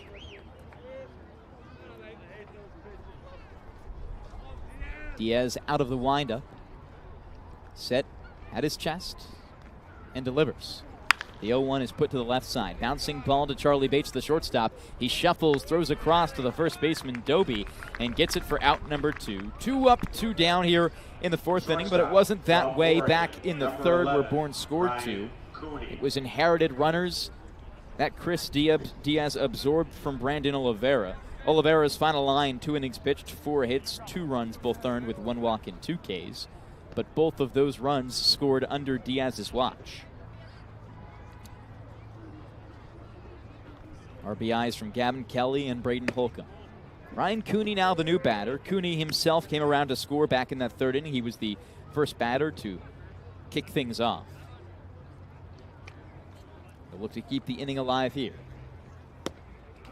1-0 is upstairs off the tip of the glove of Brody Briggs, the catcher. 2 balls, no strike the count for Chris Diaz. He got ahead in the count against his first 2 batters this inning and is now behind 2-0. 2 outs, top of the fourth inning. No one on for Ryan Cooney, the Oregon Duck right-handed batter. The 2-0, he swings, sharply grounds towards third. Schaffner fields, this time an easier play for him. No error, he gets it done, and the Bourne Braves retired, seeing just the minimum. We take things to the middle of the fourth inning here on the Bourne Braves Broadcasting Network in Cape League TV. On the other side, Hyannis trying to get the lead back.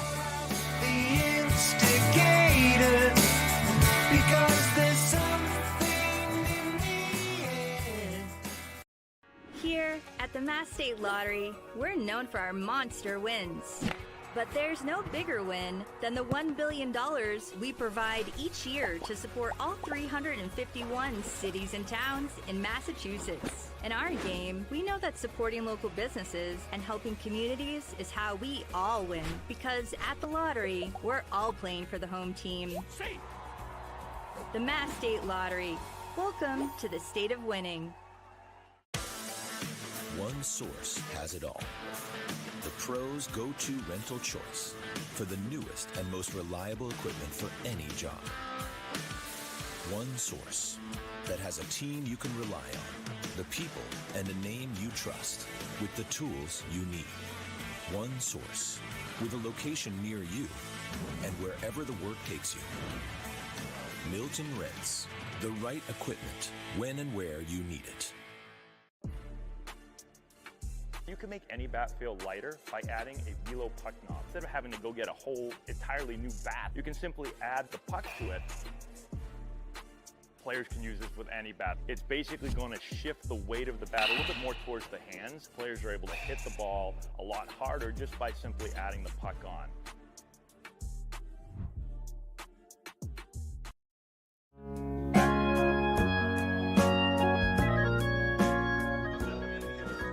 Bottom of the fourth inning from McKeon Park. This score 2-1 in favor of the Bourne Braves as Hyannis comes back out. They had the lead 1-0 before the top of the third when Bourne took it for themselves. So here's Nate Wysong continuing his start on the mound, now into his fourth inning of work, and the first batter, Dayton LaChance.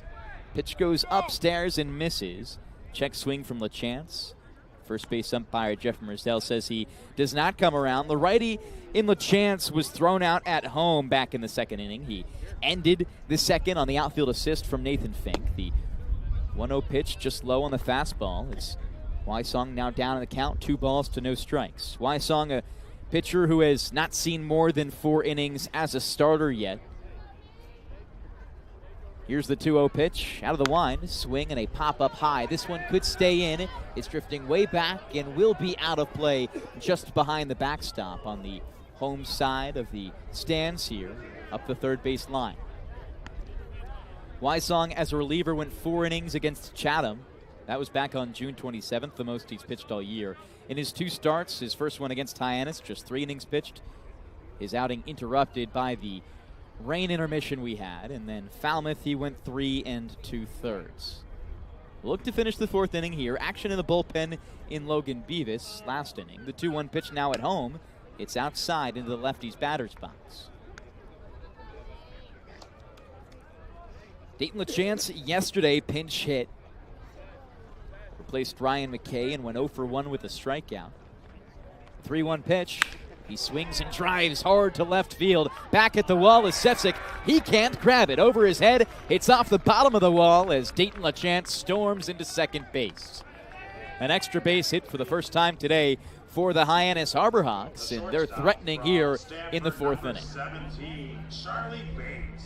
It's going to be tough to hit one out of the park today with how hard the wind is blowing in, so doubles can make a big impact. The big job there for Dayton LaChance to get an extra base hit, his 4th double in now 10 games on the season. Dayton LaChance, one of the newer batters to this Hyannis lineup, making an impact quick. 6 RBIs for him, and that one his 4th extra base hit, all doubles. Charlie Bates, the left-handed batter, now squares off against Wysong. Out of the stretch, Wysong delivers a fastball low and inside against the batter in Bates. It was Bates who had the RBI to score the only Hyannis run of the game back in the 2nd. Grounded out solo to Cade Lewis at first base. It was good enough to bring the run home. The 1-0 pitch, fastball low. The count 2 balls, no strikes with no outs, and LaChance on second base. LaChance 3 runs scored this season. Has not yet attempted a steal, so hard to gauge how fast he is, but the lack of attempts should tell enough of the story. The 2-0 pitch from righty to lefty. The righty pitcher misses outside on the off-speed. Logan Beavis continuing to get going. He's back on the mound, throwing a full 60 feet 6 inches in the bullpen. Could come in this game soon if things get out of hand. The 3-0 pitch out of the stretch. Fastball down Broadway, above the plate, and there for strike 1. Still no outs here in the bottom of the 4th inning. The Braves have a 1-run lead over the Harbor Hawks, just 2-1, and are looking to protect it. The offense doing well for Bourne right now. And they'll need a win today if they want first place. The 3-1, swing and a sliced ball just above the Hyannis dugout on the third base side. Now a full count, and Wysong's worked himself back up in this at-bat, down from 3-0, now to a full count. That the 74th pitch of the day for Wysong. Just over half of them strikes at 42. The payoff pitch for the Demon Deacon. Ground ball right side, picked up by Wires. He only can go to first, gets the out. Runner advances to third in Dayton LaChance, but Bates essentially puts down a swinging bunt to put a runner just 90 feet away for Hyannis. That's the tying runner. Number 32, Brody Briggs. Leaves way for Brody Briggs. Brody Briggs out of Arizona State got on with a walk back in the 2nd inning, stranded at second base, and will look to drive in a run right here. Infield now all the way in for the Bourne Braves, all the way from 1st to 3rd. Their feet on the infield grass. Bates goes down, moves the runner to 3rd, and Briggs sets into the left-handed batter's box. The righty pitcher delivers, swing and a miss on an inside off-speed for strike 1. No balls, 1 strike, 1 out. Wysong continuing his day, and Beavis still hot in the bullpen. He's well into his full warm-up. Wysong taking his time on the mound, now resorts back to the windup. The 0-1 pitch, chopped grounder up the first base line and foul. No balls, 2 strikes, 1 out. The runner on third base in Dayton LaChance, itching to come home. This Hyannis team need 3 of their wins or Falmouth losses if they want to make the playoffs this year. They were the 1 seed in the West Division last year and were brought down by the Bourne Braves in the first round of the playoffs. The 0-2 pitch from Wysong. In the dirt, just misses the strike zone. The count 1-2 as Kelly keeps it in front. This is a big spot here for this Hyannis offense. It's a team that's really struggled this year with a runner on third base batting just 167 in these situations. Really want to bring one home here with 1 out, at least send a ball into the outfield to give you a chance. Number 32 in white, Brody Briggs digs back in. Open stance as the 1-2 comes home. Fastball yanked low, and the count is even at 2s. Bottom of the 4th inning, and the Braves again up 2-1. Now 3 hits for the Harbor Hawks after the 1 to lead things off for Dayton LaChance, the extra baser.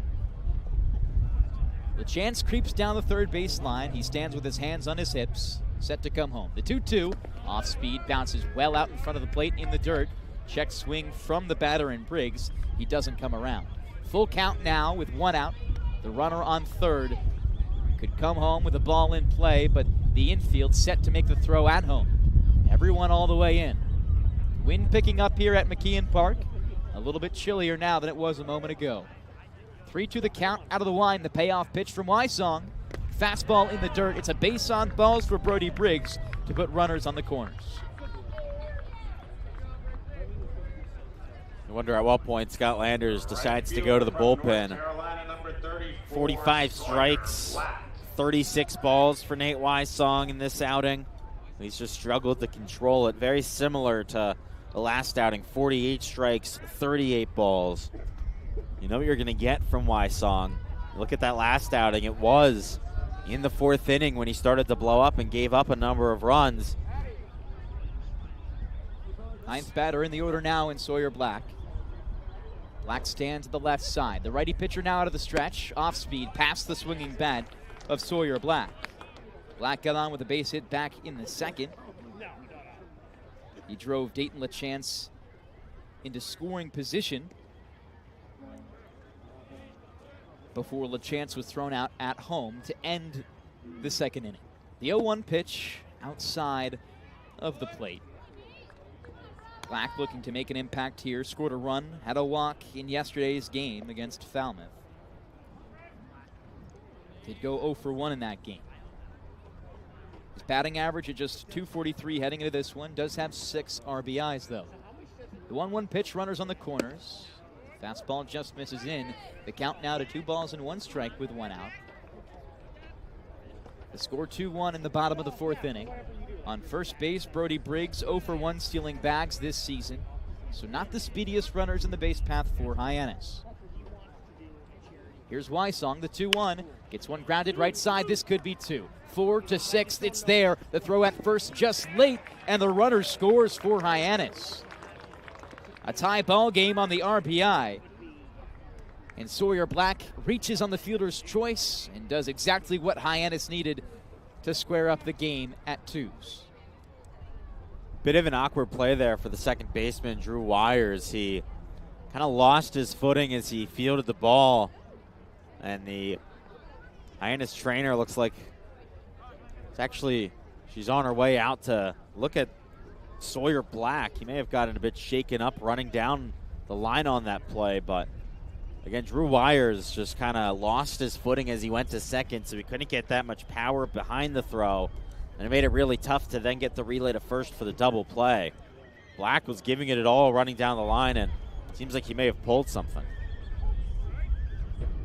Black now running up and down the right field line. Seems to be okay visually by his running motion, but the Braves do allow the run to score.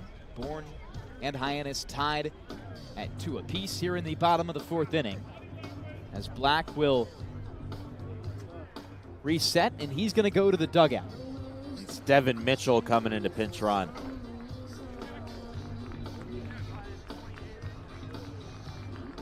Devon Mitchell on the season has played a lot of outfield, so Sawyer Black playing right field today will probably get replaced by Mitchell. Still a really good at-bat for Black to bring this game at 2s. Wysong stays in the game for Bourne now with 2 outs in the bottom of the 4th inning. Jake Schaffner, the number one hitter in the order for Hyannis comes back up. Now the fourth consecutive lefty in a row that the righty in Wysong has seen. Schaffner waves his bat just below his knees and gets set. The black lumber resting on his shoulder. Out of the stretch, the first pitch. Bunt laid down the third base line, but outside of the third base coaching box, away foul by Schaffner. Schaffner, a faster guy, was just trying to really bunt for a base hit right there. We've seen that a handful of times in games that Bourne's been in, twice by Braden Holcomb, their third baseman. Runner on first in Mitchell takes his lead. The 0-1 pitch now coming home from Wysong. Just upstairs, misses the zone. The count now at 1 ball and 1 strike with 2 outs. Devon Mitchell on the season. No stolen bases and no stolen base attempts for Hyannis. At Florida, he was 8 for 13. Righty on lefty matchup. Wysong spins, throws to first for a pickoff attempt. It's just late.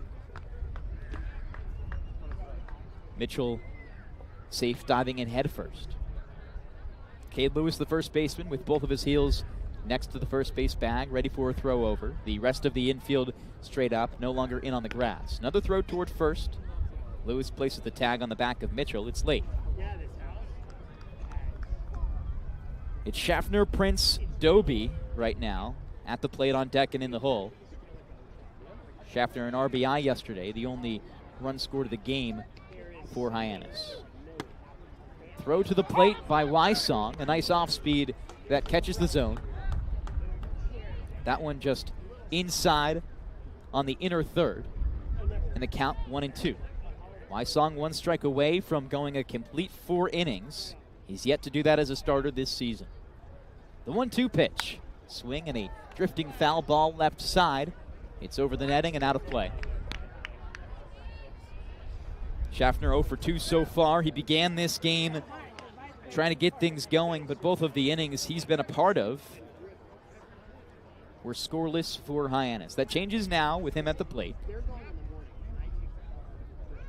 Wysong spins, throws to first again.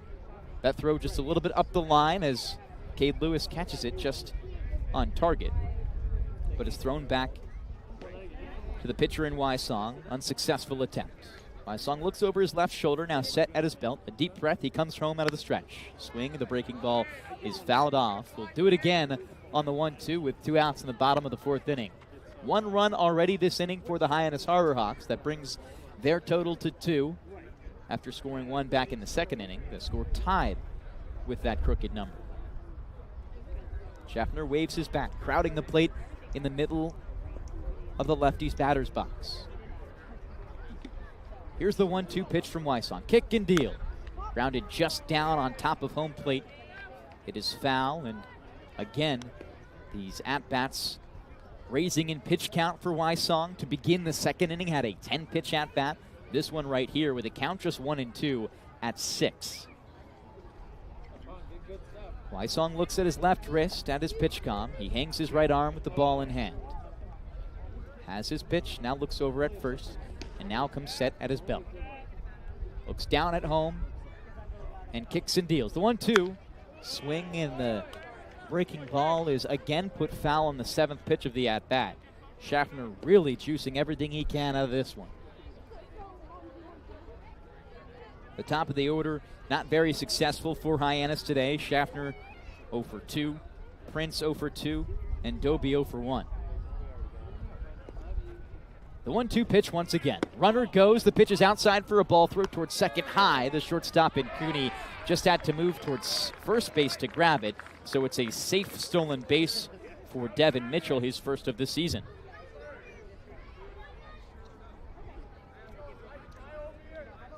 A runner in scoring position now for Jake Schaffner. Will look to get the RBI right here to give Hyannis the lead. Tied up in this one against Bourne. And the lead for Mitchell at 5 paces at second base. He gets a look from the pitcher in Wysong. Out of the stretch, Wysong comes home, and the ball drilled into center field. The center fielder in Legrande dives for the ball and makes the grab. An excellent play for the 3rd out here in the bottom of the 4th. And the Bourne Braves keep things squared up at 2. Just 1 run scored by the Hyannis Harbor Hawks. Before we step aside here on the Bourne Braves Broadcasting Network and Cape League TV, a quick read from our sponsors. Are you ready to dominate the diamond and pitch like a pro with the Cape's own Keith Bildo? Join us at the Capeplex, where champions are made. Don't just play the game, own it. Visit the Capeplex today and unleash your full potential. Located at 6 Forest Park Drive in Bourne, find us on Facebook or at thek-plex.com. Elevate your game at the Capeplex. Keystone Place at Buzzards Bay, Bourne's premier senior living community, conveniently located adjacent to the Cape Cod Canal.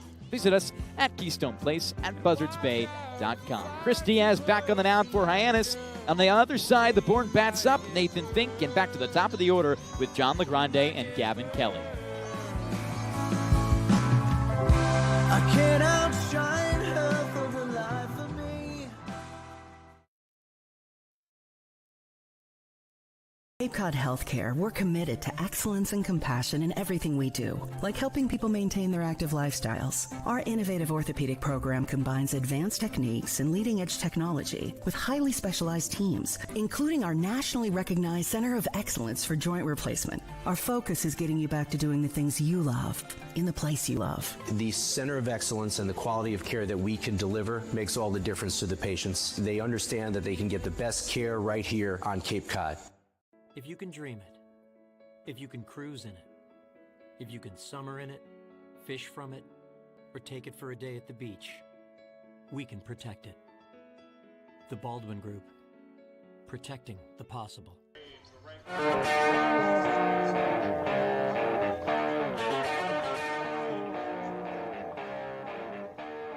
The Bourne Braves are now in a tie ball game against the Hyannis Harbor Hawks. The score 2-2 here in the top of the fifth inning.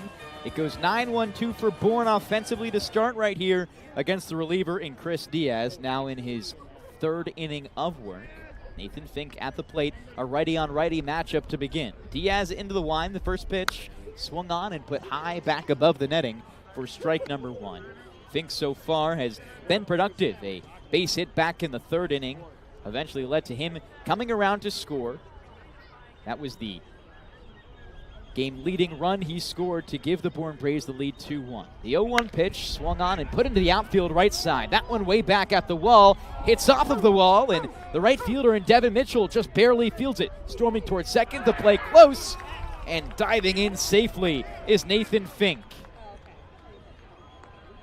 A double for Fink, his second hit of the game, and just like that, we see the offense coming alive for this new player to the Bourne Braves, who hasn't shown much, and now it all shows today. Couldn't have been closer to a home run, too, if he hits that ball just a little bit harder. It would have been out of here, just off the top of the wall in right field. Good job by the right fielder, Mitchell, too, to almost get the out at second on the throw in after he just got put into the game. Devon Mitchell replaces Sawyer Black. Black pulled something on a dash toward first base, so Mitchell now in the game in his batting slot, likely, and also in his spot in right field. The first pitch against the top of the order batter in John LeGrande hits him on the right foot. LeGrande now hobbling toward first base. He's going to get attention from the trainer and Scott Landers. Yeah, that stings. Just hit him right on the toe. You know, it definitely is one of those spots where you just want to make sure that everything's okay. It's always going to sting, but as long as it hit off that part of the cleat where it's pretty strong plastic, you should be fine. Especially the toes, they're usually pretty strong. So while it may sting for a little bit, shouldn't be any structural damage. We've also seen this man, John LeGrande, tough out every single worry we've had. Throws in towards second base, getting hit by pitches. He's been a real trooper for this Bourne team and will stay in the game. So now 2 runners on for Gavin Kelly. Kelly, an RBI back in the third. He's already having a fantastic game. 3 straight games with RBIs for the number 2 batter for Bourne. Diaz on the mound, getting ready to go, and a balk called. Third base umpire quickly to the call, Jake Brichta. And 2 runners in scoring position now for the Bourne Braves. A huge mishap by Diaz as action gets going in the bullpen for the Hyannis Harbor Hawks. It's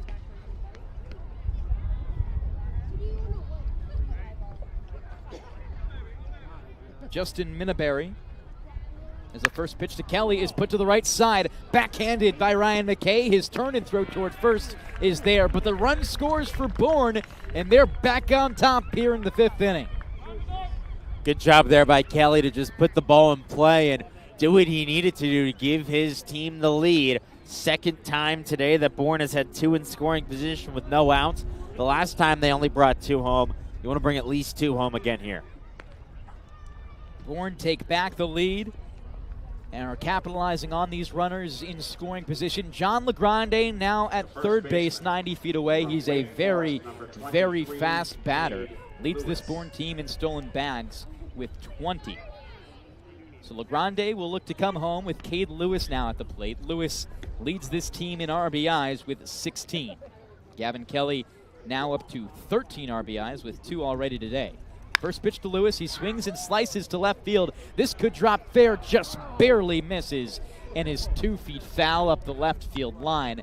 Would have been a beautiful hit by Lewis and a tough play for the left fielder, Luigi, to field.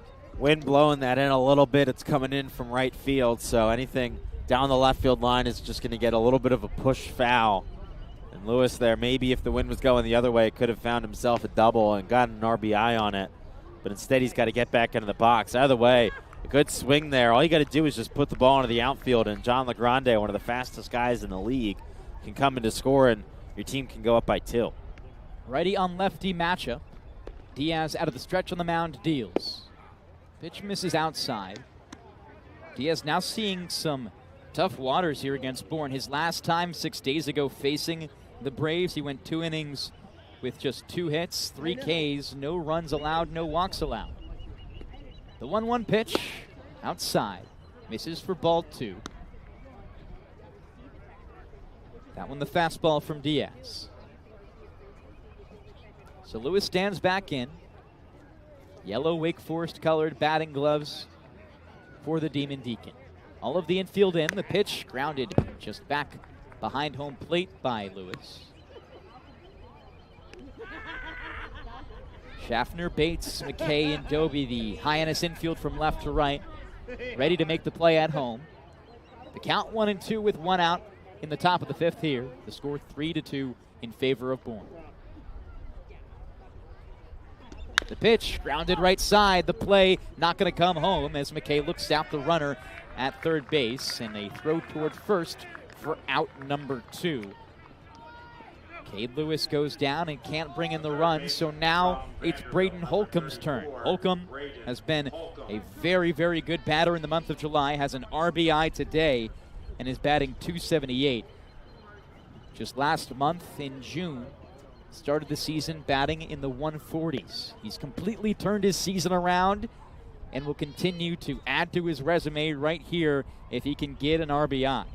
Already has won this game with a walk. First pitch, he swings and puts to the left side of the infield. Bouncing ball to Bates, charging in, the throw at first, just in reach of Jace Doby up the right field line. That's out 3 here, and the Bourne Braves escape scoring 1 run. They lead 3-2 over the Hyannis Harbor Hawks on the Bourne Braves Broadcasting Network and Cape League TV. We'll be back in just a moment.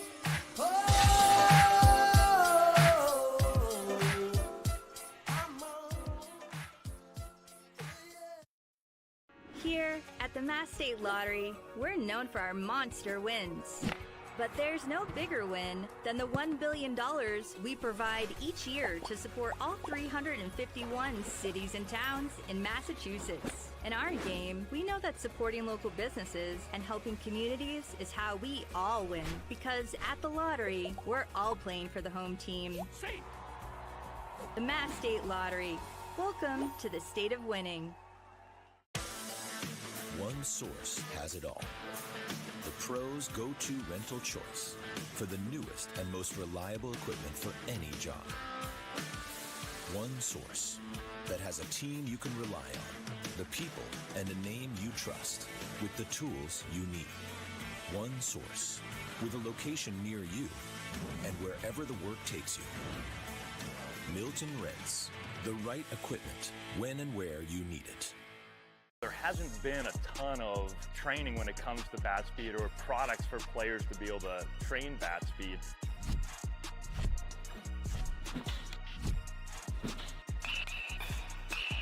You can improve your bat speed and reach your goals working 10 to 15 minutes a day on this a couple of times a week. That's a no-brainer for every player.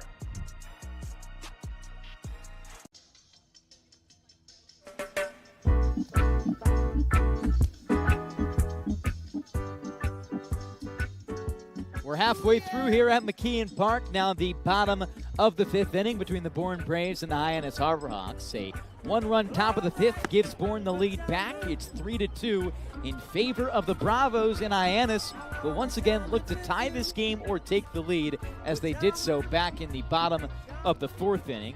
The top of their lineup up, 2, 3, 4. Prince, Doby, Luigi with a new pitcher onto the mound for the Bourne Braves.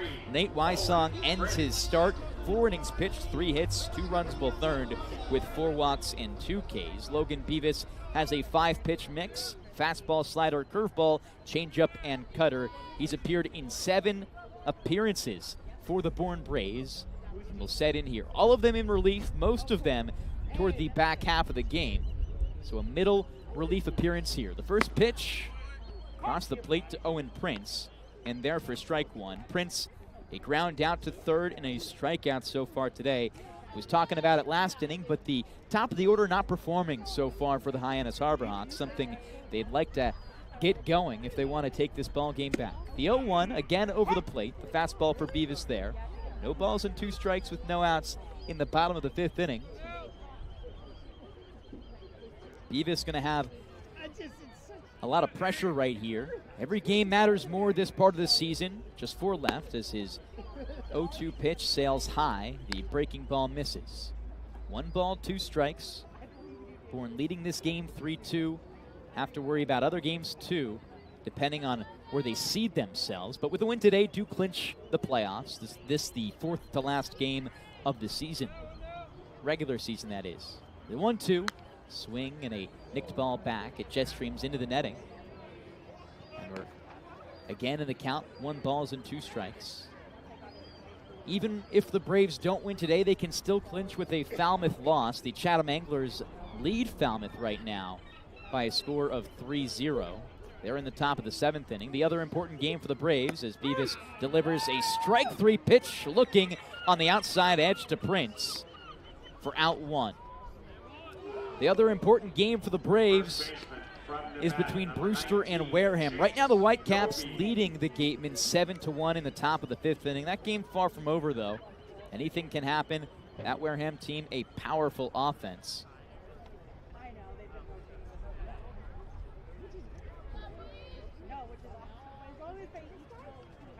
Jason Doby, the new batter.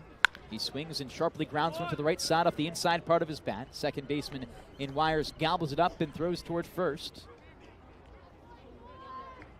A lot of birds around here, mostly seagulls at McKeon Park. Up the first base line, a osprey's nest on top of one of the light stands. And some birds getting close to affecting us here.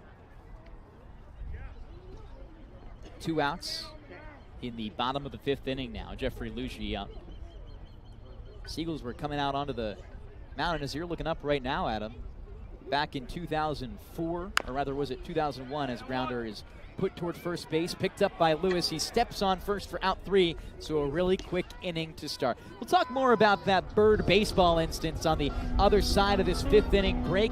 Top of the 6th when we return on the Bourne Braves Broadcasting Network and Cape League TV. Not before a quick read from our sponsors. Marty Chevrolet, your dealer for the people, proudly supports the Bourne Braves baseball team. See all our cars and trucks at martychevrolet.com and go Braves. Are you ready to dominate the diamond and pitch like a pro with the Cape Zone Keith Bildo? Join us at the K-Plex, where champions are made. Don't just play the game, own it. Visit the K-Plex today and unleash your full potential. Located at 6 Forest Park Drive in Bourne. Find us on Facebook or at thek-plex.com. Elevate your game at the K-Plex.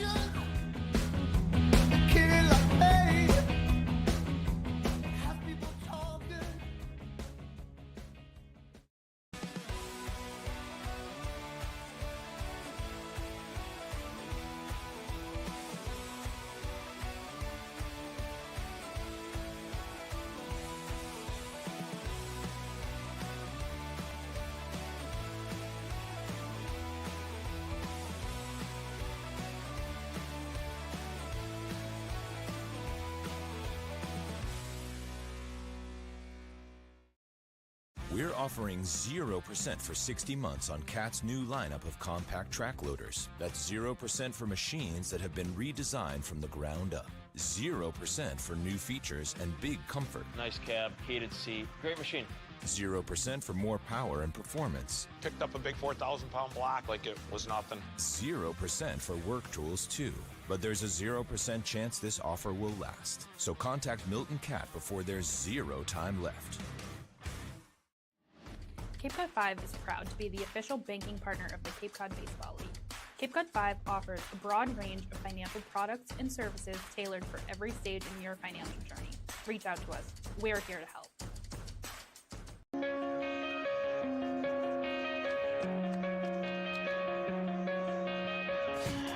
Back for the top of the 6th inning of play. This game moving relatively fast between the Bourne Braves and the Hyannis Hawks. Just an hour 45 in, and we're through 5.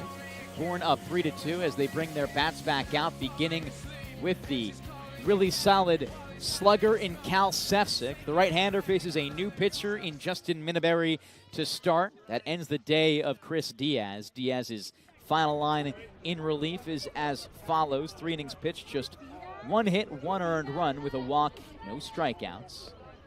Minneberry steps in, has not yet allowed an earned run on the season, and that earned run for Diaz is his first as well on the year.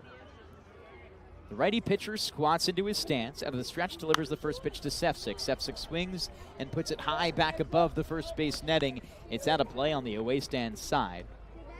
Adam, we were talking about it before the end of the bottom of the 5th, but some seagulls were dancing out around in the diamond, which brings back an iconic baseball moment where Randy Johnson was pitching for the Arizona Diamondbacks and hit a bird mid-flight with his pitch. The 0-1 from Minneberry is a breaking ball upstairs. The count now squared at 1. There's an interesting article by Newsweek that was 15 years on the anniversary of it that just kind of detailed everything beyond that moment, and a couple of very interesting facts come out of it. The 1-1 pitch now from Minneberry. He's set at his chin and delivers. Breaking ball sharply hit right left side. It's through the gap and into the outfield. Cal Sefcik again finding a really, really good rhythm in this game, as he's done in many games before this one, and gets on with nobody out in the top of the 6th. First off, in case anyone was wondering, they were mourning doves, but the result of that pitch, because it was in the middle of the game, is just called a no pitch. Of course, it's not covered in the official rules, so the umpires are told to just use common sense and fair play to determine what to do, and they just said there was no pitch, and they just redid it. Drew Wires now the new batter from the right side. Minneberry for his first with a runner on first now, no one else on. Here's the pitch, upstairs. And it led to a lot of interesting things, too. Randy Johnson, a Hall of Fame pitcher, one of the greatest of all time, eventually found himself with a post-retirement career of photography, and the logo for his photography brand is the bird getting hit by the ball. The 1-0 pitch, breaking ball up and in. Pretty interesting how a small moment like that in life can change your career later. He says more people ask about that than his World Series with the Diamondbacks. I don't know if that's surprising or not. It's such an iconic moment.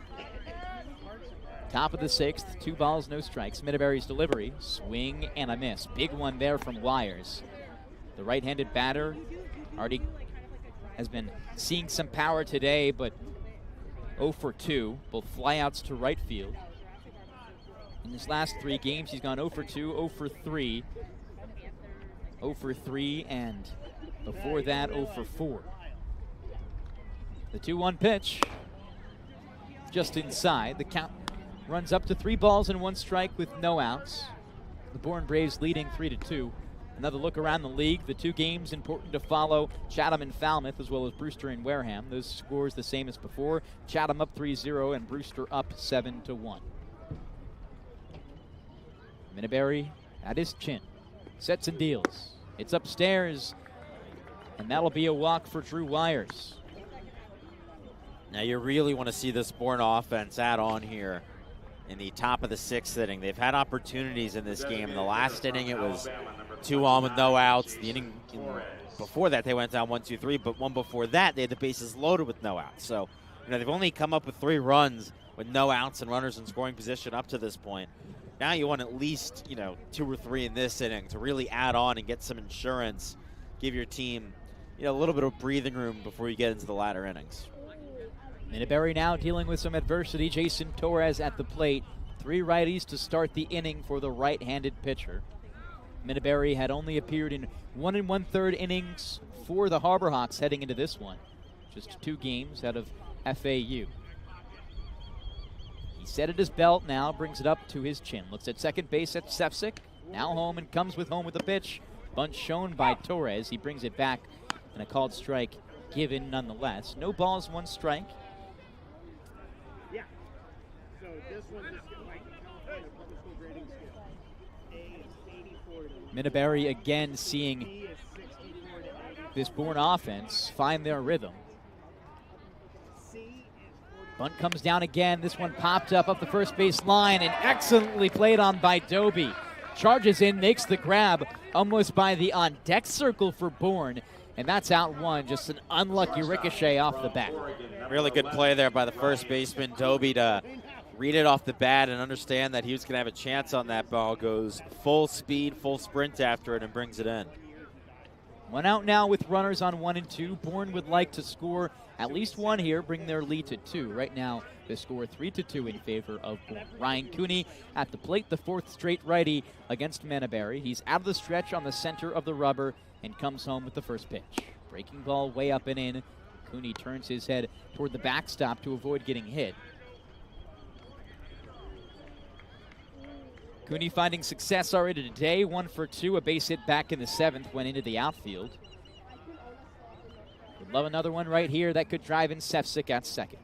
The 1-0 pitch, swung on up the middle, hit off the glove of Minneberry, ricochets towards shortstop, and nobody has the play. The ball hit so hard off the glove of the pitcher, Minneberry, that the glove came clean off, and no one was there to field it.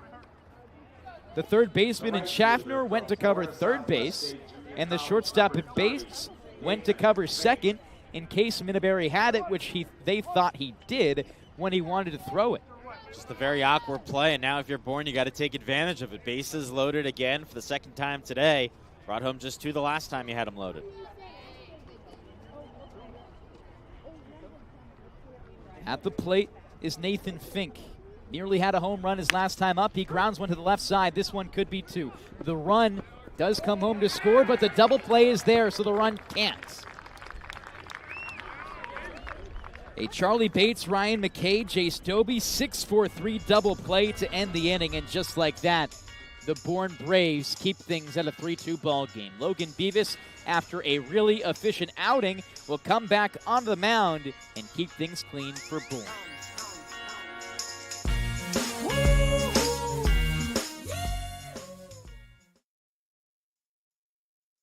Hasn't been a ton of training when it comes to bat speed or products for players to be able to train bat speed.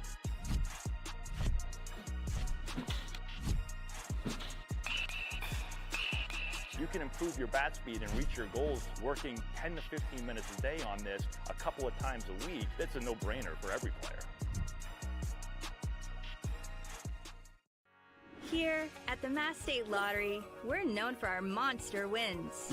But there's no bigger win than the $1 billion we provide each year to support all 351 cities and towns in Massachusetts. In our game, we know that supporting local businesses and helping communities is how we all win. Because at the lottery, we're all playing for the home team. The Mass State Lottery. Welcome to the state of winning. One source has it all.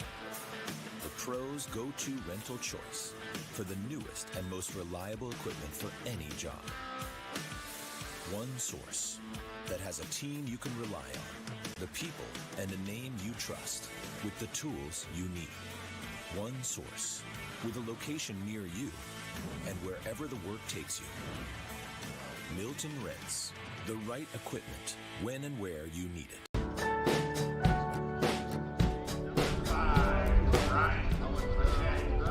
Bottom of the 6th inning, Logan Beavis on the mound for Bourne. He's now into his 2nd inning of work. Was just spectacular in his 1st inning. In the bottom of the 6th. Now faces the 5, 6, and 7 batters from Hyannis in the 3-2 ball game that the pitcher in Beavis' squad leads. Bourne Braves have scored 3 runs to Hyannis' 2. Out of the stretch, the first pitch. McKay watches it by for a strike on the inner half of the plate. McKay's been on once today. A soft liner to left field is all he has to show. Other than that, grounded into a 4-6 to end the inning. The 0-1 pitch, Beavis offers a fastball. It's sliced on and put foul. Actually hits off the post that holds up the netting here at McKeon Park on the third base side and bounces toward where a typical shortstop plays, all the way out into shallow left field. So after the ball retrieved, an 0-2 count from Beavis. Beavis went 1-2-3 with a strikeout back in the 5th. Has only thrown 9 pitches so far. Is a 7-pitch first inning for him. The 0-2 sails upstairs. Standing up is the catcher in Kelly to receive. Bourne looking to once again bring their offense back out quick. They left the bases loaded before grounding into a double play. That's now the second double play to end the inning for Hyannis, and the second as well when the bases were loaded. The 1-2 from Beavis. Beautiful curveball, but barely misses outside. Lefty batter in McKay has been the best offensive weapon for Hyannis this season. Leads them in games played with 32. Only missing 5 this season. Also leads in batting average and doubles. The 2-2 misses. It's outside on a fastball. The count runs full. So Beavis in this at-bat alone has offered 6 pitches, rather 5, which is just 2 less than he threw the entirety of last inning. The full count pitch, swing and a foul ball. It's back into the netting, and the count remains full.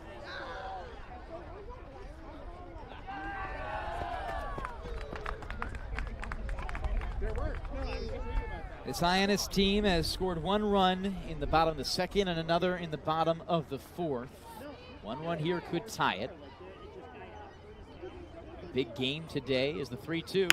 Is sharply grounded left side. A worm burner picked up by the third baseman in Holcomb. Throw is low, but scooped by Cade Lewis and good for out 1.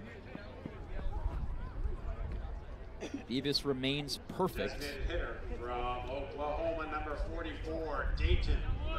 But Hyannis are in a little bit of a tough position right now. They control their own destiny when it comes to the playoffs. However, they still need a combined 3 of their wins or Falmouth losses. Falmouth right now down in their game 3-0, so they'd need 2 more wins. First pitch swung on by the batter in Dayton, LaChance. LaChance has had a spectacular day so far. An extra base hit back in the 4th against Nate Wysong is the only extra baser of the game. Devon, it's a little bit unfortunate that that Falmouth game is in front of us, because it would have been fun to potentially clinch a playoff spot with a Bourne win, but instead it could be because of the other stuff. That too, but you still get to get that feeling. Who knows if the players or coaches are keeping up with the Falmouth score? I doubt it. Yeah, I wouldn't think so. I would imagine all attention is on this game going on right now, especially considering 8 out of 10 teams make the playoffs. It's not like the major leagues. The 1-1, check swing by LaChance. He does not come around, and the pitch was low, so the count 2-1. You're also not changing any pitching strategy if you make the playoffs. You're still doing the same thing out of the bullpen, so I don't think there's any eyes on it. You know, if it was like the last game of the season and you clinched with a win and, you know, then it didn't really matter, or you clinched with the other team losing, it didn't really matter, then I get it, but 4 games to go, yeah. 2-1. He does come around this time on the check, and LaChance square in the count, 2 balls, 2 strikes. This Bourne team don't really celebrate making the playoffs, they celebrate championships. The 2-2 pitch, ripped into the outfield over the second baseman's head in Drew Wires. He was shifted over toward the left. So the center fielder in LeGrande has it as LeChance puts the first hit up against the pitcher in Davis. Adam, our first day with the organization this summer, our vice president, Jenna-Beth Ferguson, told us the standard is winning championships here. Not just making playoffs. And that's true. Yeah, that's what it's been. Last 4 years, this team has won a West Division championship. So, that is the expectation, is to be back there, to be in the Cape League Finals. They tell everyone, you be here until August 13th. Don't book that flight home August 5th when the season ends. First pitch now to Charlie Bates is high. It's been the standard for Scott Landers. Hasn't shown anything other than the highest of highs to these Bourne fans. Has really given them a beautiful team to watch. 1-0 check swing from Bates, a strike nonetheless in the zone. And it's just a great fit with Landers and this Bourne organization, because it was the same with Harvey Shapiro before that. And we brought Bourne their first championship. He brought them back to the championship in 2021. Landers just continued that. The 1-1. Another check swing from Baker. Or rather Bates, he does not come around. This Bourne team has won championships in 2009, 2022, and 2023. The latter of those two, both under Scott Landers. Bourne looking for a first place spot in the West this season. Will need help from the Wareham Gatemen besides just themselves winning. Bates swings and fouls one off above the third base netting, and the count at 2-2. One final already today. The YD Red Sox take down the Harwich Mariners. So the Harwich Mariners are still shy of clinching a playoff spot. They needed a win for themselves or a Chatham loss. Right now Chatham's leading in the 8th inning. And Harwich now drops their third straight. The 2-2 just inside to Bates. And the count runs full. Harwich looked like the best team in the league for a moment there. They had won 8 games straight, and finally things turn around, not in their favor. The defending champs still toward the top of the division standings, now tied with YD. Bates fouls one off once again. Other looks around the league. Orleans leads Cotuit 1-0. With the win today, Orleans clinches a playoff spot and the top spot in the East Division. Not a clinch, but they would hold it. We've told you about Brewster leading Wareham 7-1 and Chatham leading Falmouth 3-0. Runner's going to go on the 3-2. Swing and a miss, gets the strikeout. The throw at second just late. The runner goes to scoring position, but no, an interference called at home plate by Bates. So the runner is out at second, and it's an unconventional double play to end the 6th inning. Before we step aside, our sideline reporter, Ariel Tamir-Pinsky, has more. Well, Devon, the MLB trade deadline just passed, and a former Brave, Harrison Bader, was traded from the Minnesota Twins to the Philadelphia Phillies. Bader played for the Braves back in 2014. He appeared in 39 games, recorded 33 hits and 16 RBIs. Bader was drafted in 2015, the year after playing for the Braves, by the St. Louis Cardinals in the 3rd round, and was the 100th overall pick. He made his major league debut 2 years later in 2017. This was his first year with the Twins, but he'll now be putting on a Phillies uniform for the rest of the season. Going to be a fun addition for the Phillies. Bader, a guy who thrives in those big cities. We'll step aside. 7th inning on the other side of this break as the Bourne Braves lead 3-2.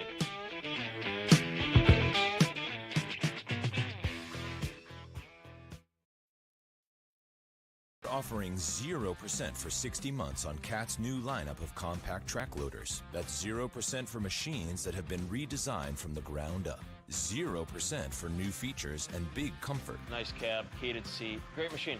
0% for more power and performance. Picked up a big 4,000-pound block like it was nothing. 0% for work tools too.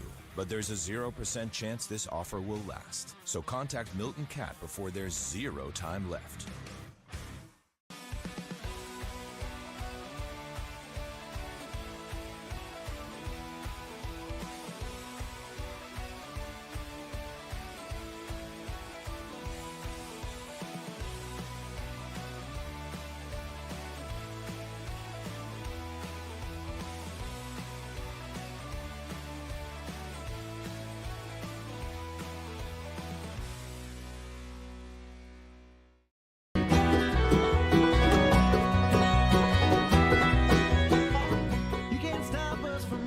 New pitcher now into the game for the Hyannis Harbor Hawks. The score is 3-2 in favor of the Bourne Braves. The Braves looking to get a win here today against the Harbor Hawks and extend their streak to 2. This is a part of the season that Scotlanders Bourne Braves teams have really been successful in. Were unbeaten in their last 5 games last season, as well a similar result in the 2 seasons before that. Gabriella on the mound now for Hyannis, a 3-pitch mix for him. Fastball, changeup, slider. And he faces the top of the Bourne order. It goes 1, 2, 3, John LeGrande, Gavin Kelly, Cade Lewis.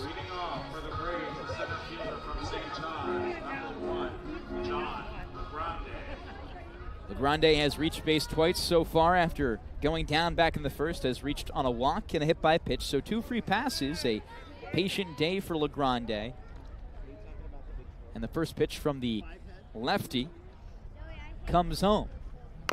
It's a over-the-top release as the pitch is fouled off, dribbling toward the first base side.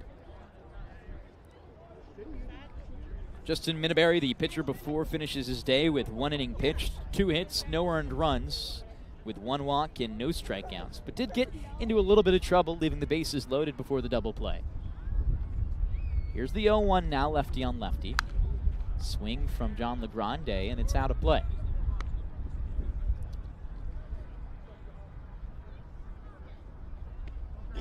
Gabriella this season has appeared in 4 games for the Hyannis Harbor Hawks, 1.69 ERA, so a lot of really solid relievers the Harbor Hawks are throwing. And the 0-2 pitch from Gabriella, swing and a miss, strike 3. First strikeout for the Harbor Hawks since the 2nd inning, and that's out number 1 here in the 7th. The catcher from West Virginia, number 7, Gavin Kelly.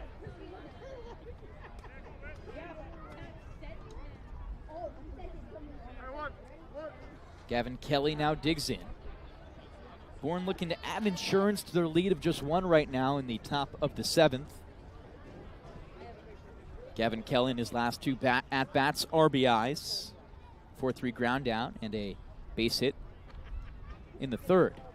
He swings and pops one back behind the netting to start. Gabriella moving very fast here.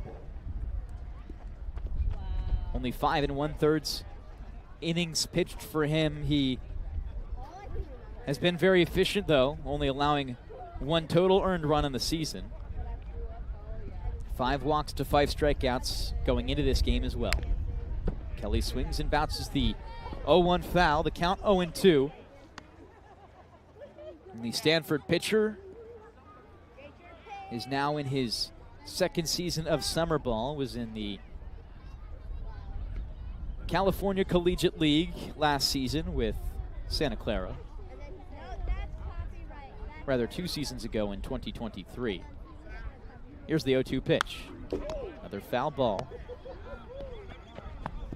So took the 2024 summer off and returns. Missed that entire 2024 year due to injury. Bounced back really well at Stanford. Got a lot of appearances for a team that was pretty decent in the ACC considering their insane travel schedule. The 0-2. Another foul ball by Kelly again. Just gulps at this one to keep himself alive. The Bourne Braves have left a decent amount of runners on this game. A total of 6, all of them in scoring position. 2 back in the 3rd as Bourne grounded into an ending bases loaded double play, and same thing in the 6th. Lefty on the mound, set against the righty in Kelly. At his belt, he pitches the 0-2. Swing, and this time Kelly grounds it off himself. You look at one of the big reasons why Bourne isn't having the success on offense that it did yesterday, just 2 for 11 with runners in scoring position. Compare that to the win last night, they were 7 for 15 with guys in scoring position. So that's taken a big drop off, and now Bourne with just 3 runs through 6 innings and a 3rd. Still have threatened quite a bit. 6 hits for the Braves today, at double digits yesterday. The 0-2 again. Swing, and this one put opposite field. It's foul, just hitting off the fence up the right field line.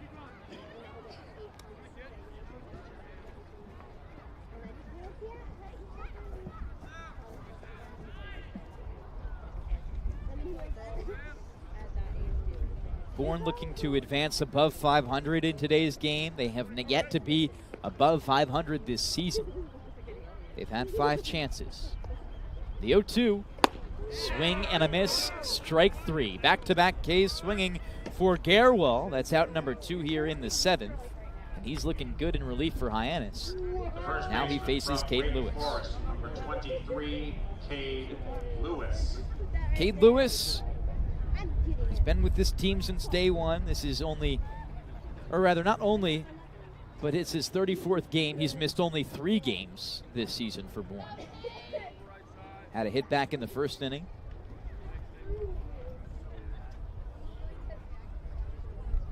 No other hits since. He swings and lines one to left field. That one going to be a tough play. Backhanded and caught by Luigi in the outfield. A 1-2-3 inning for Gabriella. Barely needs to use many pitches, just 11. So why don't we send things to the bottom of the 7th inning on the other side of this break on the Bourne Braves Broadcasting Network and Cape League TV.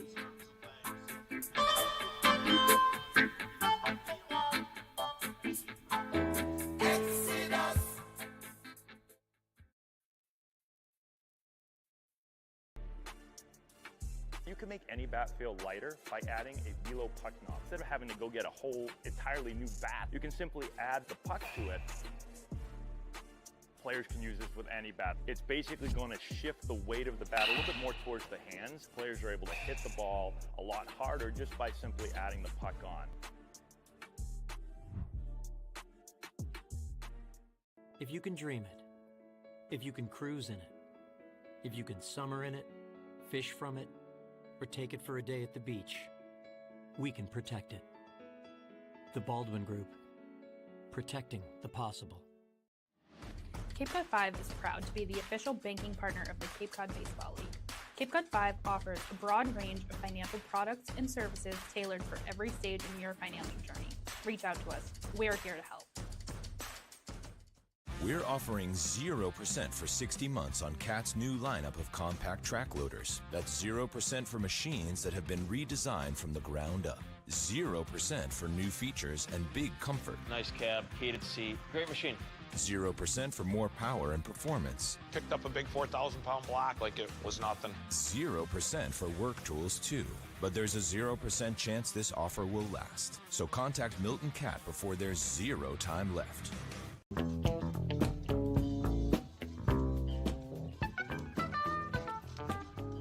3-2 the score, bottom of the 7th inning at McKeon Park. These games just mean more in late July. 4 games to go, including this one in the regular season for everyone around the Cape. The Braves are looking to go above 500 for the first time this season. Hyannis on the other side have been a really, really tough nut to crack. Brody Briggs, the first batter, goes 8-9-1 for the Hyannis Harbor Hawks this inning. Just 2 runs for the Harbor Hawks, 1 in the bottom of the 2nd and 1 in the bottom of the 4th. Lefty batter against the pitcher in Beavis. The 6'7" hurler is set at his stomach and deals. Bunt laid down, but the pitch comes high. Pulls back to the bunt, and 1 ball, no strikes the count.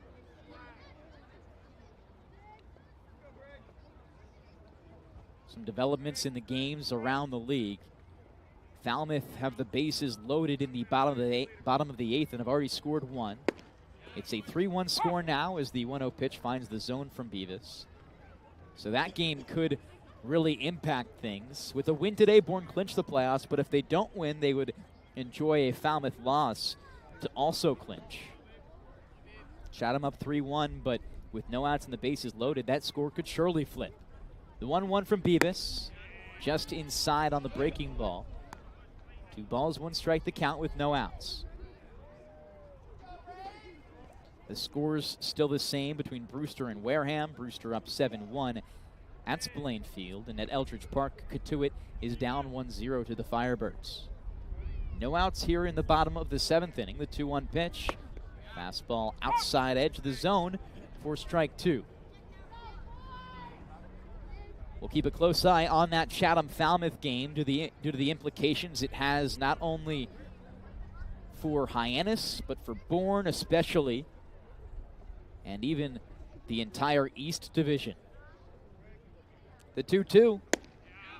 Bottom of the zone, strike 3. Beavis, his third K of the day right there, and his second one looking. He's been phenomenal.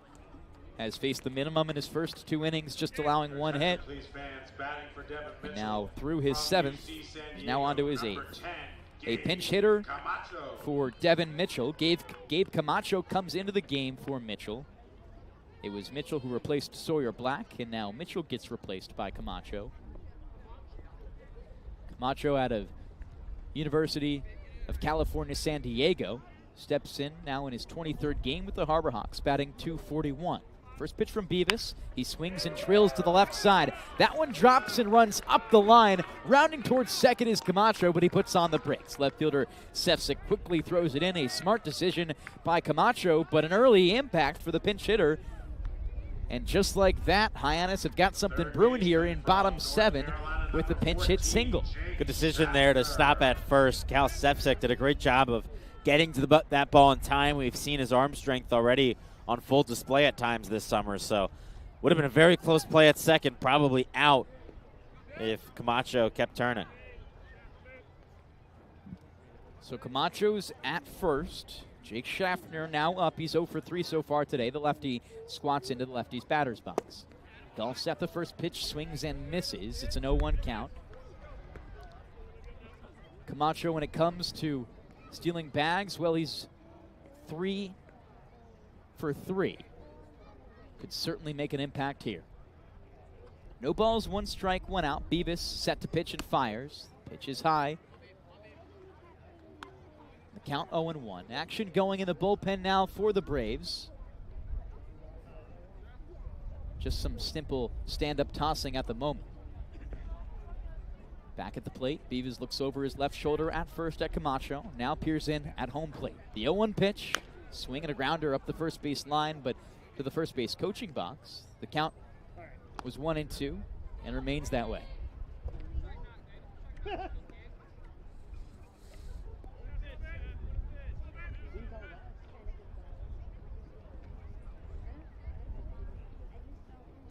Schaffner waves his bat, crowding the plate in the left-handed box. Beavis looks at his left wrist with the glove now at his chest. Here's the 1-2.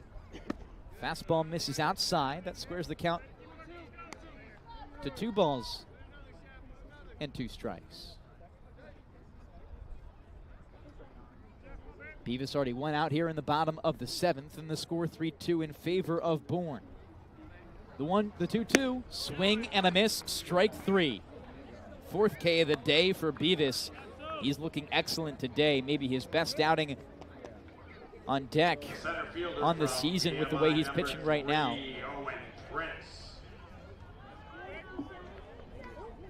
Beavis' best outing this season was against Orleans. Pitched 2 innings, allowed no hits, no earned runs, and had 2 strikeouts.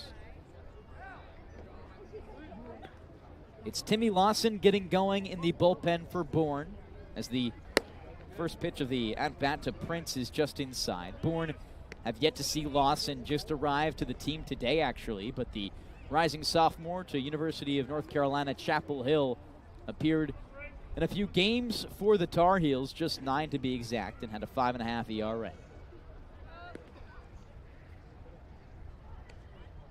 The 1-0, swing and a drilled ball to center field. That one way back toward the right side, but John LeGrande catches it on a run. Another quick inning for Logan Beavis.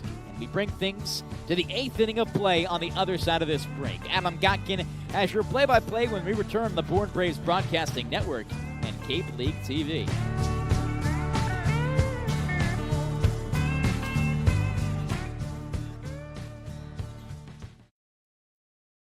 Here at the Mass State Lottery, we're known for our monster wins. But there's no bigger win than the $1 billion we provide each year to support all 351 cities and towns in Massachusetts. In our game, we know that supporting local businesses and helping communities is how we all win. Because at the lottery, we're all playing for the home team. The Mass State Lottery. Welcome to the state of winning. One source has it all. The pros' go-to rental choice for the newest and most reliable equipment for any job.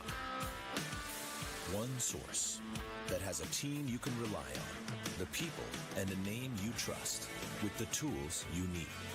One source with a location near you and wherever the work takes you. Milton Rents, the right equipment when and where you need it.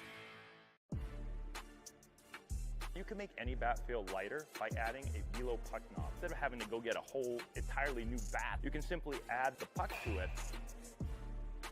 Players can use this with any bat. It's basically going to shift the weight of the bat a little bit more towards the hands. Players are able to hit the ball a lot harder just by simply adding the puck on.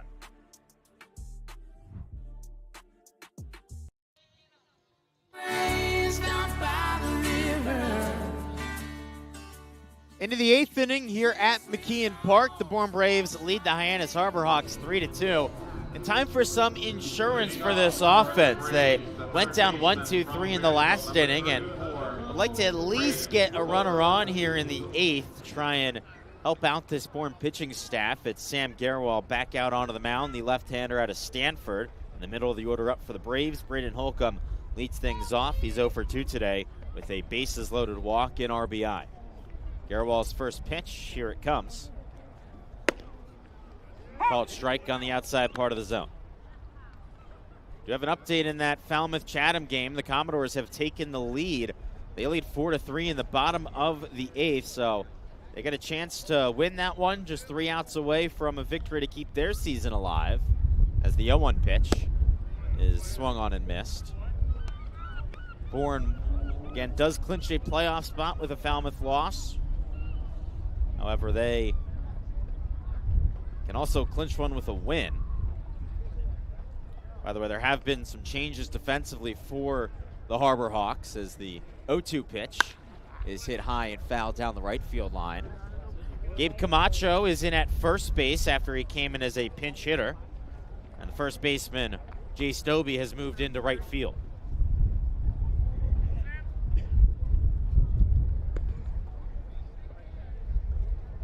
Falmouth won't be eliminated with a loss today. They would still be alive, currently a game and a half back of Hyannis. Here's the 0-2 pitch. That misses upstairs on a fastball. Things could get really difficult, though, for the Commodores if they do lose today and Hyannis comes back to win this one. Falmouth would then be 2 games back with 3 to go, so they would have to win out, and they would need a lot of help to make it. Those Commodores fans rooting for a Bourne victory today to still be just a game and a half back from the playoffs. The 1-2 to Holcomb. Swing and a miss on a fastball upstairs, strike 3. 4 up, 4 down for Sam Garwell out of the bullpen. And he's got 1 out here in the top of the 8th inning. 3 strikeouts for the first 4 batters for Garwell. Now it's Cal Sefcik to the plate, the left fielder. 1 for 3 today, singled into left field his last time up to lead off the 6th. Garwell at the belt. Here's his first offering. Sefcik swings and pops it up. Foul out of play. Just like you mentioned earlier in the game, Adam, you look at those scores around the league, but it's so much sweeter if Bourne can earn this victory and clinch the spot with their own win today. The other game we've been keeping an eye on, Brewster up 7-1 over Wareham in the top of the 7th. The Braves can move into a tie for first if that score holds and the Braves win. Pitch misses low and inside to Sefcik, and the count even at 1. Braves just looking to end this season hot. Last year they were unbeaten in the final 6 games. Here's the 1-1. Sefcik hits it hard down the left field line. That's a fair ball, and that's rolling in towards the corner. Sefcik turns around first. He's on his way to second. The throw is to the right of the bag, and it's a 1-out double for Cal Sefcik. That's his 2nd extra base hit of the summer, and he just continues to swing the bat so well. Another multi-hit game for the Bourne left fielder. Sefcik with multiple hit games in 3 of his last 4. He's been so special and continues to just pound the baseball exactly what Bourne need out of this middle of the lineup bat. Here's Drew Wires. He's got a runner in scoring position here with one out. Gabriella looks back to second and deals. Wires takes a strike. He's 0 for 2 today, but did walk his last time up. Got stranded in scoring position. He's got 6 RBIs on the summer. Looking to add on to that here, give his team some insurance here in the top of the 8th. Braves up 3-2. Cal Sefcik on second with one out. Here's the 0-1. Wire swings and fouls a fastball straight back.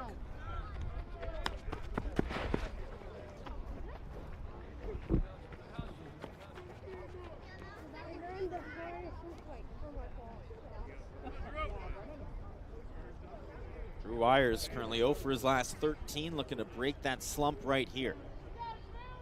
Could get a 7th RBI this summer if he can get a base hit. 0-2. Swing and a miss, strike 3 on the high heater. So after the double, Sam Gabriella bounces right back with his 4th strikeout.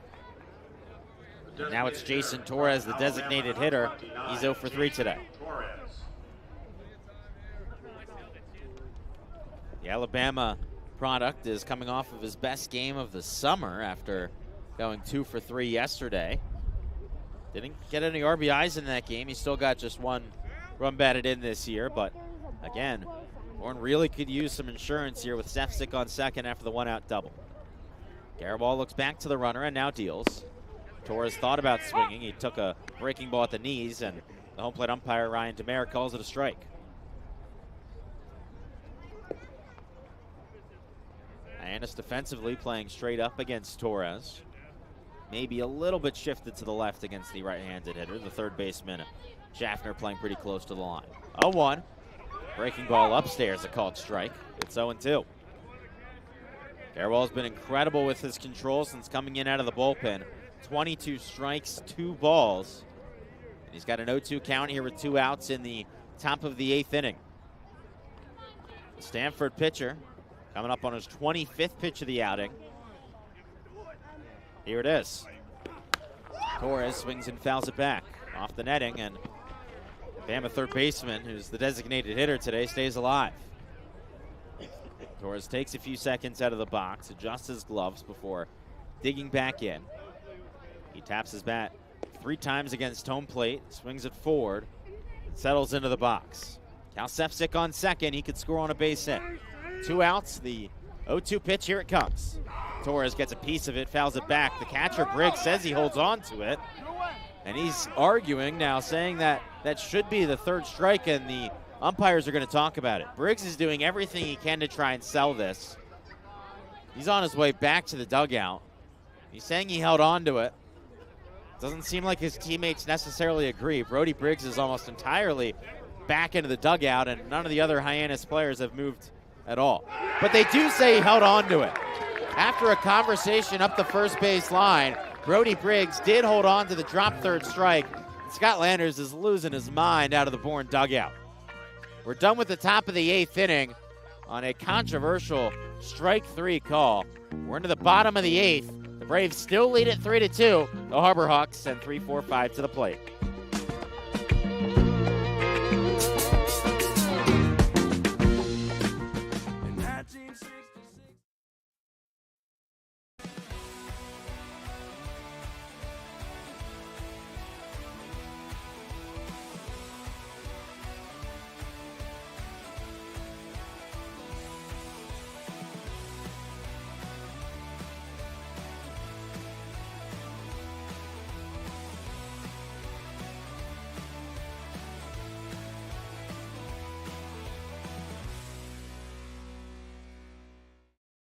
We're offering 0% for 60 months on CAT's new lineup of compact track loaders. That's 0% for machines that have been redesigned from the ground up.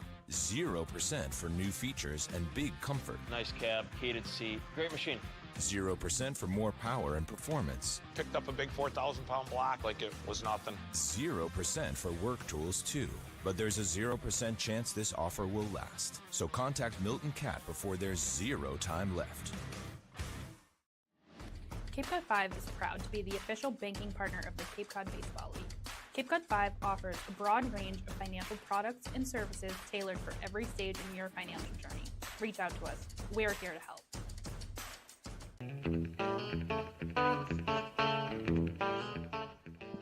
Bottom of the 8th here at McKeon Park. The Bourne Braves lead the Hyannis Harborhawks 3-2. Logan Beavis back out onto the mound for the Bourne Braves. He's into his 4th inning of work out of the bullpen. He's been incredibly efficient so far. Faced the minimum in the first 2 innings and then allowed a single in the last inning, but got out of it with just 4 coming to the plate. Here's Jay Stobie, the number 3 hitter. He is 0 for 2 today. Did reach on a hit by pitch in the 3rd. This is the 2nd time today that Beavis faces off against Dobie. He forced a ground out to second the last time up. Here's the first pitch. That's in for a strike.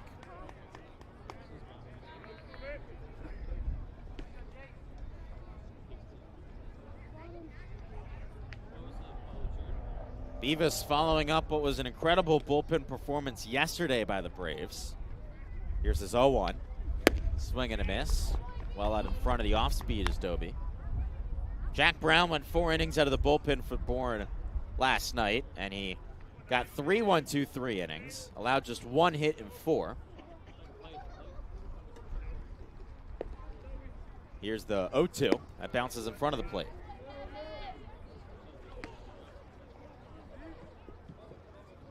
Braves up 3-2 here in the bottom of the 8th inning. The magic number is 1. Bourne just 1 win away from clinching a playoff spot.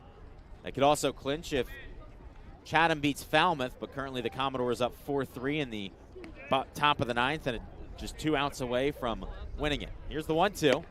Runs inside. Also, the other game that Bourne fans are keeping an eye on, Brewster up 7-1 in the bottom of the 7th inning. So if all the scores hold right now, Bourne would clinch a spot in the playoffs and move into first place in the West Division. The first tiebreaker is head-to-head record, and Bourne beat Wareham 4-1. Beavis is 2-2. Breaking ball bounces to the side of the plate. Just goes to show how important Bourne's series against Wareham was this season. At one point, Wareham, the hottest team in the league, Bourne cools them down, and now you see the playoff implications of that series win.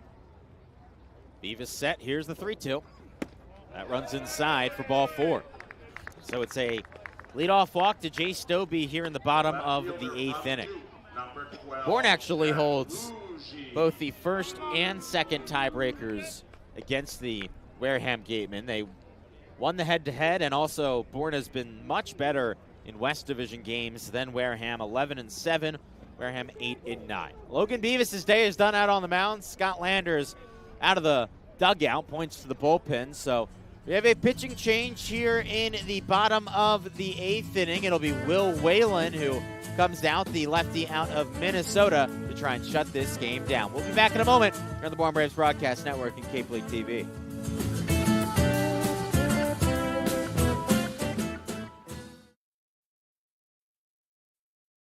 Cape Cod Healthcare, we're committed to excellence and compassion in everything we do, like helping people maintain their active lifestyles. Our innovative orthopedic program combines advanced techniques and leading-edge technology with highly specialized teams, including our nationally recognized Center of Excellence for Joint Replacement. Our focus is getting you back to doing the things you love, in the place you love. The Center of Excellence and the quality of care that we can deliver makes all the difference to the patients. They understand that they can get the best care right here on Cape Cod.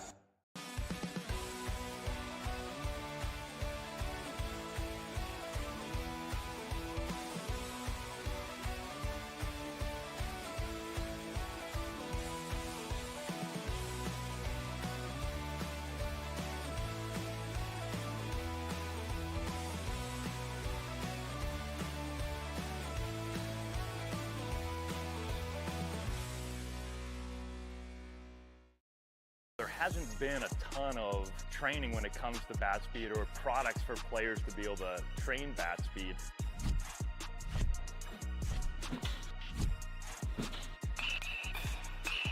You can improve your bat speed and reach your goals working 10 to 15 minutes a day on this a couple of times a week. That's a no-brainer for every player.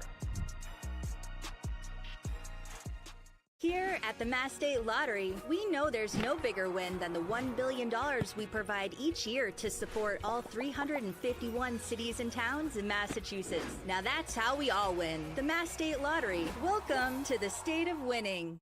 If you can dream it, if you can cruise in it, if you can summer in it, fish from it, or take it for a day at the beach, we can protect it.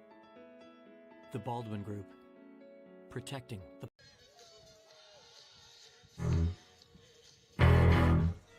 Will Whalen is the new pitcher for the Bourne Braves, the lefty out of the University of Minnesota. He has been one of the best relief pitchers all season for the Bourne Braves. You could argue the best. Has a 0.95 ERA in just 8 appearances, a 3-0 record. He's 1 for 1 on save opportunities. And he enters here with a runner on first and no outs with the number 4 hitter, Jeff Lugie, at the plate. He's 0 for 1 with 2 walks. Whalen looks to first. First pitch to the left-handed hitter off the weight as he throws over, but back in time is Jay Stobie. Whalen, just a spectacular pitcher, had his best outing of the season, arguably his last time out, where he went 2 1/3, 7 up, 7 down with 3 strikeouts. Enters here in the bottom of the 8th with his team up by 1. Whalen looks in and deals. And his first pitch of the night is a ball low.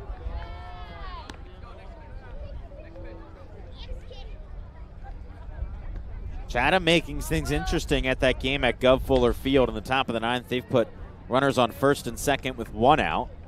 No, it's not done just yet. We'll continue to keep an eye on it. If the Anglers come back and win, then Bourne clinches a spot in the playoffs. The 1-0. Bouncer off the plate and off the bat of the hitter Lugie. It's foul, and the count 1-1.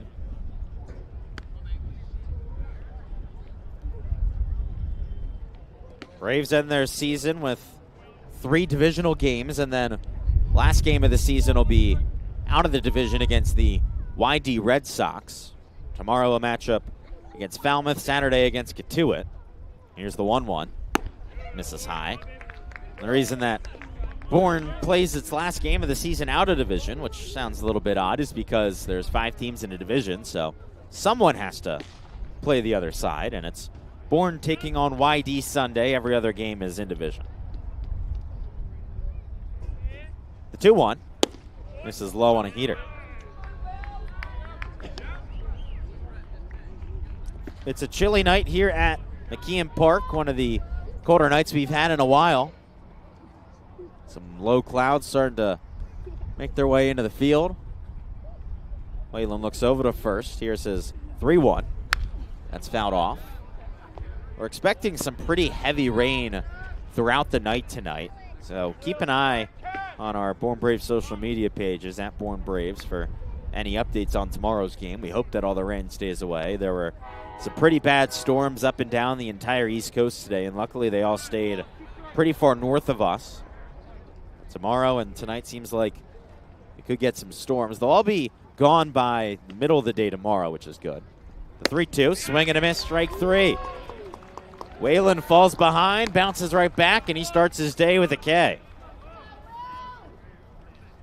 It's surprising to say that Whalen has gotten better as the season has gone on, considering he's only allowed an earned run in 1 of his appearances, but he has. He's just been spectacular. Like I said, his best outing at Chatham on Sunday, and just the maturity from that at-bat to go down 3-1, hone in the control, and get the strikeout shows a lot from this Minnesota pitcher.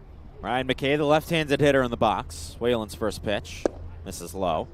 We do have a final over at Gov Fuller Field. The Falmouth Commodores have completed the comeback. They beat the Chatham Anglers 4-3. And so now it's pretty simple, Devon. If the Bourne Braves win tonight, they clinch a spot in the playoffs. If not, it's the same situation tomorrow. Win or have a Falmouth loss and you're in. The 1-0. Misses low. That also bad news for Hyannis, a team that needed 3 combined wins of their own or Falmouth losses, is still at that same number of 3. And if they can't win today, it's going to have to be in the final 3 games of the season. The Commodores are now just half a game back of the Harbor Hawks and a full game back of the Cavaliers, so both Katuitt and Hyannis definitely on alert. The 2-0, that misses low. Tomorrow, the Falmouth Commodores play the Bourne Braves, so if Falmouth wins that one, Bourne would still not clinch if they don't win this, and then Bourne would be in a little bit of a tight spot going into the weekend. So you just want to get this done now. 3-0. That misses low for ball 4, and it's a 4-pitch walk from Ryan McKay. Also with the Chatham loss, it's Harwich and Orleans both guaranteed to make the playoffs now. YD joins that club, and if Brewster holds on to win today, they also will make the playoffs. They're up 7-1 right now. That's likely to be the case. So almost the entire lineup of the East Division playoffs set, but the seeding not yet sorted out. We're in the last week of the season. Playoff picture really coming into full force, and Bourne looking to finalize its spot in the postseason with a victory today. Here's Dayton LaChance, the designated hitter. With 1 out and 2 on, Whalen's first pitch is in for a strike on a backdoor off speed.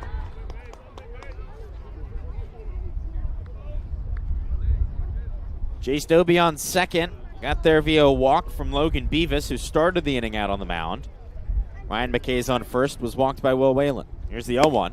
In for a strike on the inside part of the plate. Whalen doing a good job working east to west. The brave southpaw looks down at his pitch comp. This is a key moment in the game. LaChance has been one of Hyannis' best hitters today. He's 2 for 3. Pitch. Misses low and inside. Gets away from the catcher, Kelly, but he keeps it within the circle behind home plate, so the runners stay where they are. Dobie at second, McKay on first. LaChance does have an extra base hit today, a double back in the 4th inning. He's got 6 RBIs on the summer.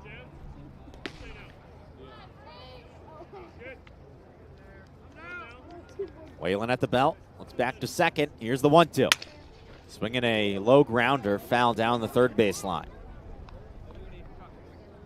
No action in the Bourne bullpen in right field. There's some action down the left field line with the Hyannis bullpen. It is a right-hander getting loose.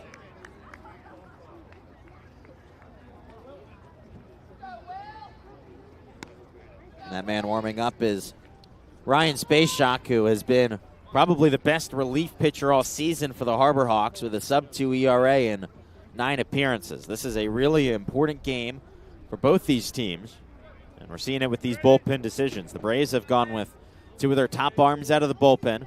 Will Whalen arguably the number 1 guy. The 1-2.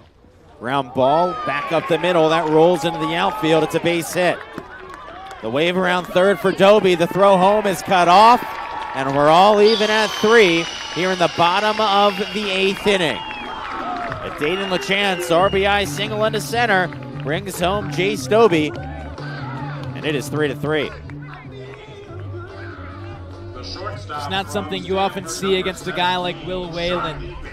Inherited that base runner, it comes around to score, but still important. He gives Bourne a chance to keep this in reach and win with just 1 run in top 9. Runners on the corners now, still 1 out. You've got to put these next 2 down. Parker Brocious will pinch run for Dayton LaChance at first base. That is in the designated hitter spot, so won't affect anything in the field. At the plate is the shortstop, Charlie Bates. He's already got an RBI today. He's got runners on the corners with 1 out. Go-ahead run at third.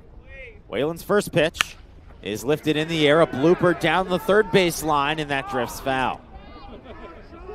Would have been smart not to get that one, too. Holcomb facing the other way. If he grabbed it, run comes home to score from third in McKay.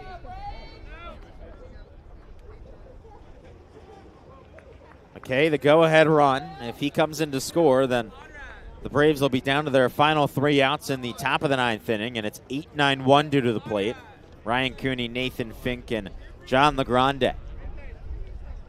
Harbor Hawks have evened it at 3 here in the bottom of the 8th, but they don't want to be done yet. Charlie Bates, the left-handed hitter, in an 0-1 count. The go-ahead runner 90 feet away. Whalen kicks and deals. Finds the zone on a front door breaking ball. 0-2. Big pitch coming up. Well, Whalen wants to get rid of the chance for a sacrifice.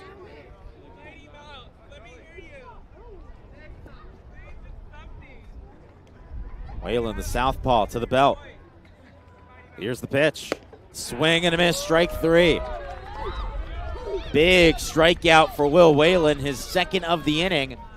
And we've got 2 gone, but runners still on the corners. And now it's the catcher, Brody Briggs. He's 0 for 1 today with a strikeout, looking to lead off the 7th. But he walked in his first 2 plate appearances in the 2nd and the 4th. And right now, the left-handed hitting catcher has Ryan McKay on 3rd and Parker Brocious on 1st. Will Whalen, the southpaw set, looks over to 1st. Now to the plate. He throws over to 1st, and back in standing up is Brocious.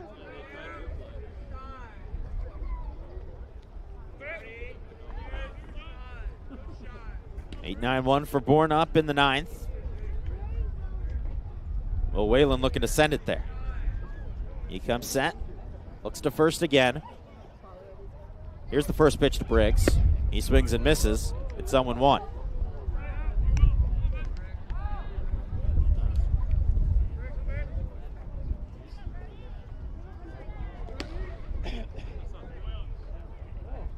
Whalen comes set. Glances to 1st. Here it is. Swinging a pop-up. Shallow left field. Long run for everyone, and it drops foul. The left fielder, Sefcik, the third baseman, Holcomb, and the shortstop, Cooney, were all converging on it. Cooney dove for it, but no one could bring it in. Cooney called for it, thought he had a beat, but that wind kept blowing it farther and farther away from him. The closest guy, Holcomb, gave way for Cooney, and that was probably the mistake of the communication. Holcomb had the best chance to grab it. And 0-2. There were 2 gone. Will Whalen has a chance to send this game to the 9th. All even at 3.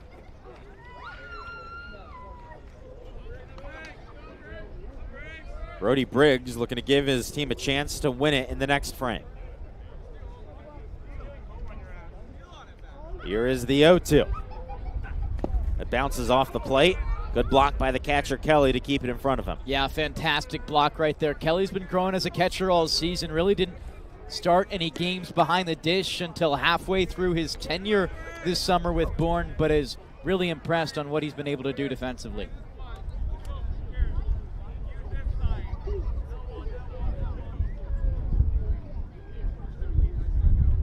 Wind picking up.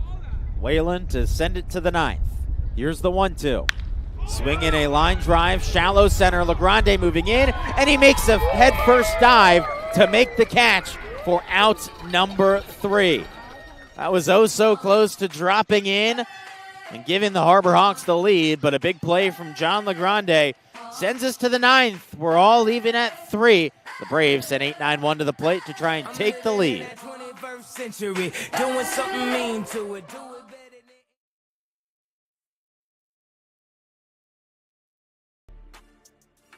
You can make any bat feel lighter by adding a velo puck knob. Instead of having to go get a whole entirely new bat, you can simply add the puck to it. Players can use this with any bat. It's basically going to shift the weight of the bat a little bit more towards the hands. Players are able to hit the ball a lot harder just by simply adding the puck on.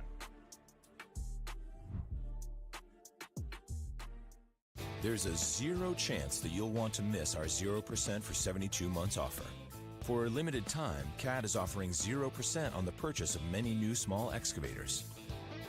That's 0% for better performance, 0% for next generation features. Great machine. It's quite impressive. 0% for work tools too. But there's a 0% chance this offer will last. So contact Milton CAT before there's 0 time left.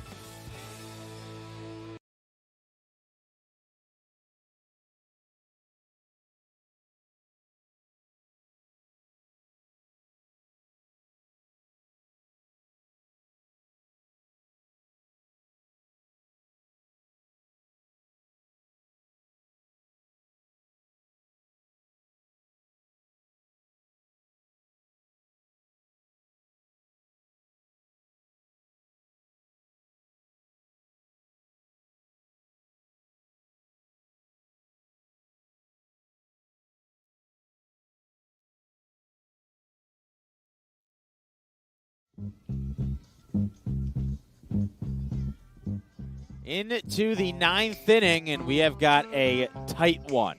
All even at 3. Bourne Braves 1 win away from clinching a playoff spot. The Hyannis Harbor Hawks, with a loss today, would be in the playoffs by just half the game. So this one's got a lot of meaning, and you can tell by the bullpen decisions. Mitch Carricker, the manager for the Hyannis Harbor Hawks, has gone to his closer, his top guy to the bullpen, Ryan Speciak, the left-hander out of Stanford, here in the 9th inning in a tie ball game. Speciak has a 1.84 ERA in 9 appearances this summer. He's got a 1-1 record. He's 3 for 4 on save opportunities.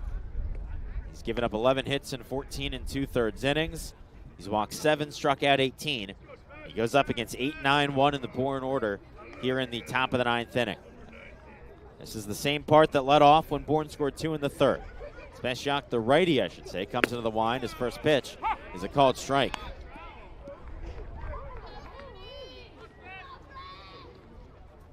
Cooney's got a 2-hit day today.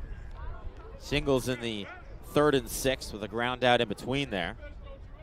That's back-to-back nights for him where he's picked up 2 base hits. The 0-1, that finds the zone, a called strike.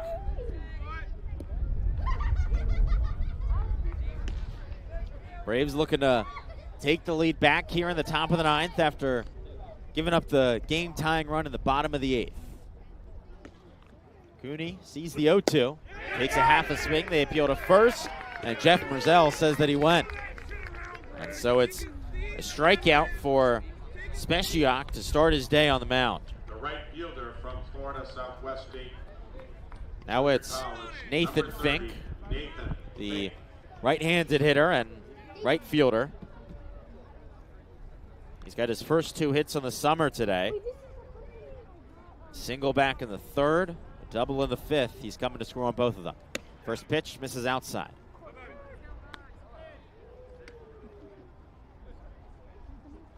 Fink is playing in just his 3rd game with the Braves.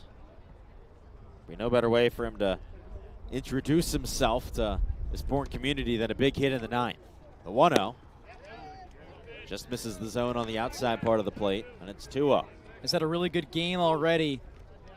You got to settle in right here and just approach this as one at-bat as a time. Don't think about the home run. Just get on base and let the rally develop itself. Fink, the number 9 hitter, so it's the top of the order up next. Here's the 2-0. This is inside. It's 3-0.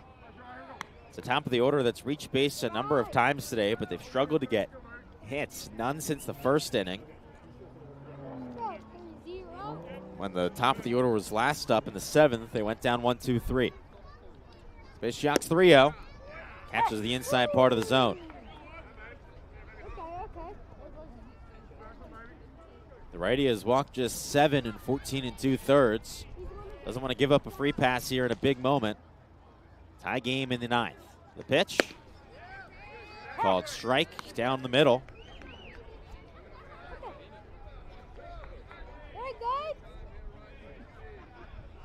After going behind 3-0, Ryan Speciak has worked his way into a full count. The right-hander looks straight into the wind. Here's the payoff. Swinging a line drive into right field. That's down, and it's past the diving right fielder, Camacho. Fink turns around first. He's into second, and he stops at second. Camacho, who just came into the game in the last inning, tried to dive to keep that near him. He was able to bounce back up and get the throw in to keep Fink at second, but still, what a massive hit there. The second double of the game for the Bourne right fielder. And now the Braves have the go-ahead run in scoring position here in the 9th inning, and Nathan Fink will get pinch ran for. It is Sebastian Mexico making his Braves debut to pinch run for the right fielder. Mexico just joined the team. He was with the Valley Blue Sox in the NECBL before. Not necessarily the fastest guy, but does add a little bit more speed.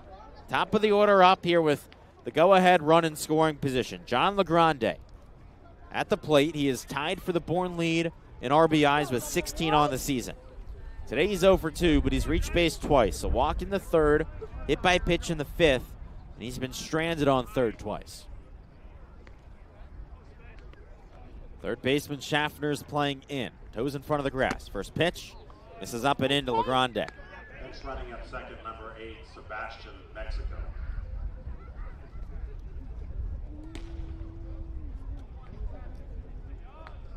Spasiak from the stretch comes to the belt. Looks back to second at Mexico and deals. Misses far outside on an off speed. It's 2-0. Controlled right now, not there. You've got some action in the bullpen right now. But Spasiak wants to get out of this. He's replacing a guy in Gerwal who had excellent control, but Liam Kinnan getting ready has not yet appeared for Hyannis in any games this season. Here's the 2-0. Grande watches it all the way in. It's a called strike on the up and outside part of the zone.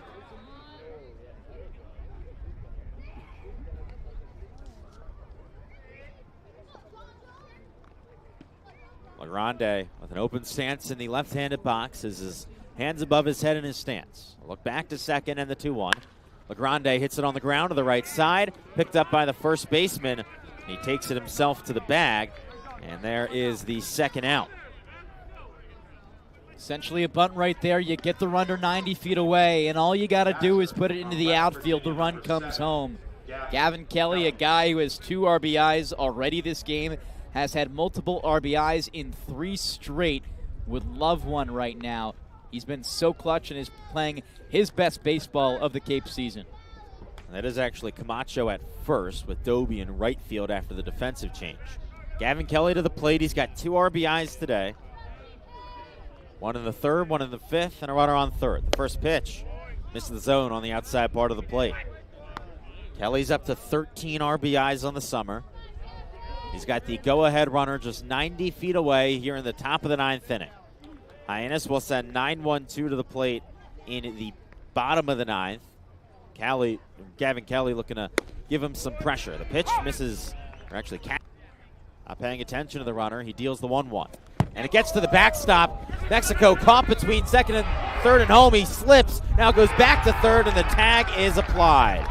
Mexico was caught up. He thought about coming home, then went back towards third, and he just straight up slipped. And he's tagged out by the third baseman, Jake Schaffner. And so that does it for the top of the 9th inning. Sebastian Mexico gets tagged out as the pinch runner, and we're into the bottom of the 9th. The Hyannis Harbor Hawks a chance to walk it off. They said 9-1-2 to the plate.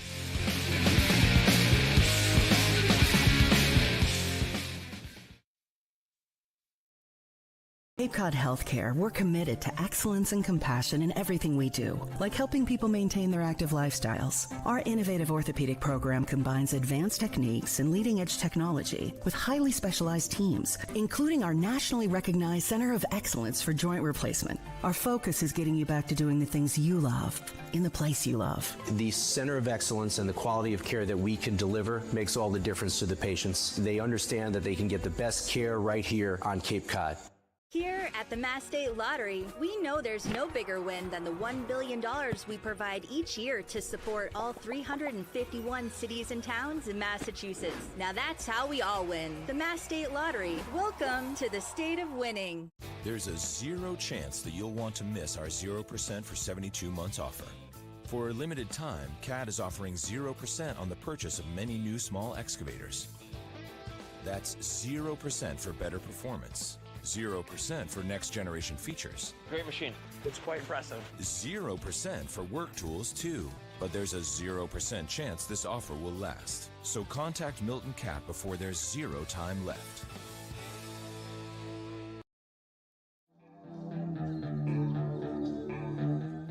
We're in the bottom of the 9th inning, all even at 3.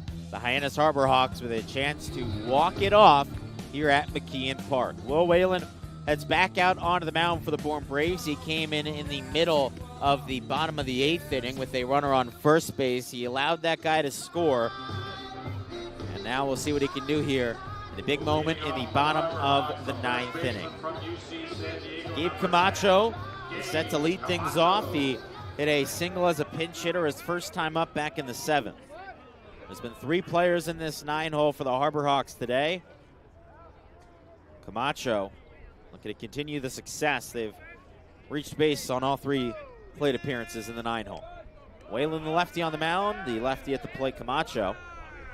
First pitch. Swinging a line drive back up the middle. That rolls into center field for a base hit. It's a leadoff single for Gabe Camacho, and the winning run is on here in the bottom of the ninth. The third baseman from North Carolina, number 14, Jake Schaffner. So it's Jake Schaffner, the leadoff man, back up. He is 0 for 4 today with a ground out, 2 flyouts, and a strikeout. Up here with a runner on first and no outs in the bottom of the ninth in a tie ball game. Chance to walk it off.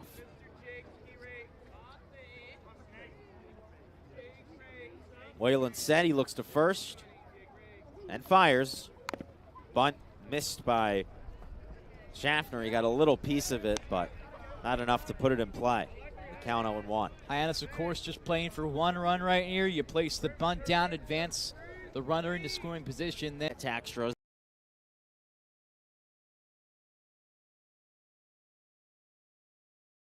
They want to walk it off here. Schaffner ready in the left-handed box. Whalen, the pitcher, steps off the mound. He gets a reset on the pitch clock as it was winding down before the step off. Whalen now set. Looks over to first. The 1-1 offering.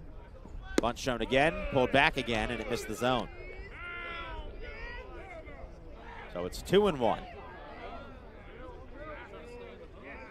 Those of you just joining us, the Bourne Braves led this game 3-2 going into the bottom of the 8th. The Harbor Hawks then tied it on a Dayton LaChance RBI single. And now they're looking to walk it off in the 9th. The 2-1 pitch. Schaffner this time gets the bunt down straight in front of the mound. Whalen comes off, throws to first, and that's in time for the out, but a perfectly executed sacrifice bunt by Jake Schaffner. And now the winning run is in scoring position here in the bottom of the 9th. this part of the order has not shown up, but it does there for Schaffner. Was 0 for 4 going into that, but Owen Prince and Chase Doby will have to step up. This broadcast is a copyrighted production of the Cape Cod Baseball League. Any unauthorized duplication, retransmission, or other use is strictly prohibited. Miles Davis in as a pinch hitter, a right-handed hitter at the plate for the Hyannis Harbor Hawks. He's got a chance to walk this game off with Gabe Camacho on second.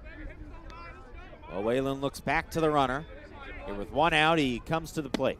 First pitch misses low and inside. Harbor Hawks looking to walk it off. They played an extra inning game just 2 nights ago. That ended in a 3-3 tie. Don't want this game to get to the 10th today. Here's the 1-0. Called strike, a fastball on the inside part of the plate. Miles Davis is hitting just .211 on the summer. He's got just 3 RBIs. No bigger chance to get your 4th here to potentially walk it off. The pitch, ground ball back up the middle. The second baseman Wires is there. He throws to first for the second out, but the runner, Gabe Camacho, advances another 90 feet to third. So just like Bourne had a runner 90 feet away in the top of the 9th, Hyannis has one 90 feet away here in the bottom of the 9th. With a chance to walk it off, it's Jace Doby. The first baseman is 0 for 2 today. He has reached twice on a hit by pitch and a walk. Gabe Camacho, the winning run 90 feet away. Jace Doby looking to end this here in the bottom of the 9th. Whalen comes set. The first pitch from the lefty is swung on and missed. It's 0-1. Really, really big swing right there from Doby. He wanted all of that. It's a perfect spot for Whalen, a guy who wants to chase, and a strikeout pitcher in Whalen. If we do get to the 10th, it'll be John LaGrande, who is the runner on second for Bourne, and 2-3-4 to the plate. The pitch is fouled back. And the count 0-2 from Whalen to Doby. Not to look ahead, but LaGrande is the perfect guy to have in the base path for Bourne come extras. Whalen looking to send it there. 0-2, 2 outs. Tie ball game here in the bottom of the 9th. Gabe Camacho, the winning run, just 90 feet away at third base. Well, Whalen looks back to him, and now comes focused to the plate. Here's the 0-2. That bounces in front of the plate. Good block by the catcher, Kelly. The count 1-2.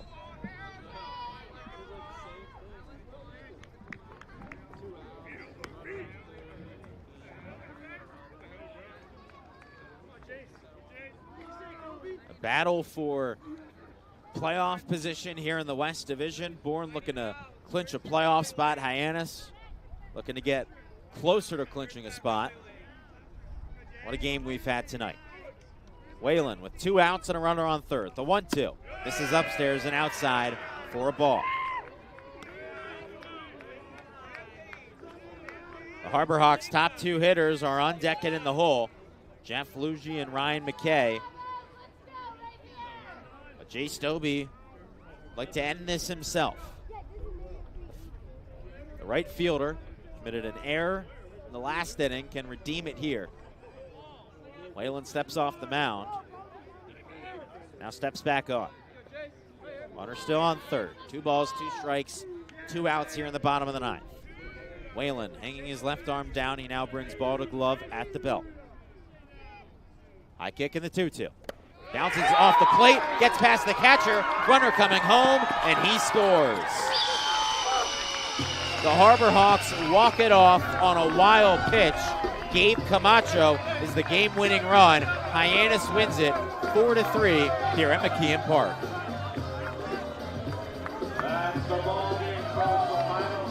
Just a really tough one tonight for the Bourne Braves. All they needed was a win to clinch a playoff spot, but they'll have to wait another night. Wild pitch brings home the runner from third base, Gabe Camacho. The Harbor Hawks win it here at McKeon Park, and the wait for a over 500 record continues for the Bourne Braves. They fall to 17, 18-2 on the season. Hyannis moves up to 15, 18-4. That's just a really, really tough one. Top of the 9th, Mexico gets caught slipping, and then you have a wild pitch there that just lets you down. It's a really tough one to swallow after a hard-fought game by Bourne. Yeah, a really tough one tonight, but a chance for the Braves tomorrow to clinch a playoff spot and to do it against their old assistant coach. Bourne back in action at home. The penultimate home game of the season tomorrow night at Durham Park. The Braves host the Commodores. That game at 6 p.m. And the situation the same, a win and in for the Bravos. Tonight's final, 4-3, Hyannis beats Bourne. We thank you all so much for tuning in. For our sideline reporter, Ariel Tamir-Pinsky, our producer, Gabriella Voccio, my broadcast partner, Devon Jarvis, I'm Adam Gotkin saying so long. Thank you so much for tuning in. We'll see you tomorrow at 5:45 at Durham Park.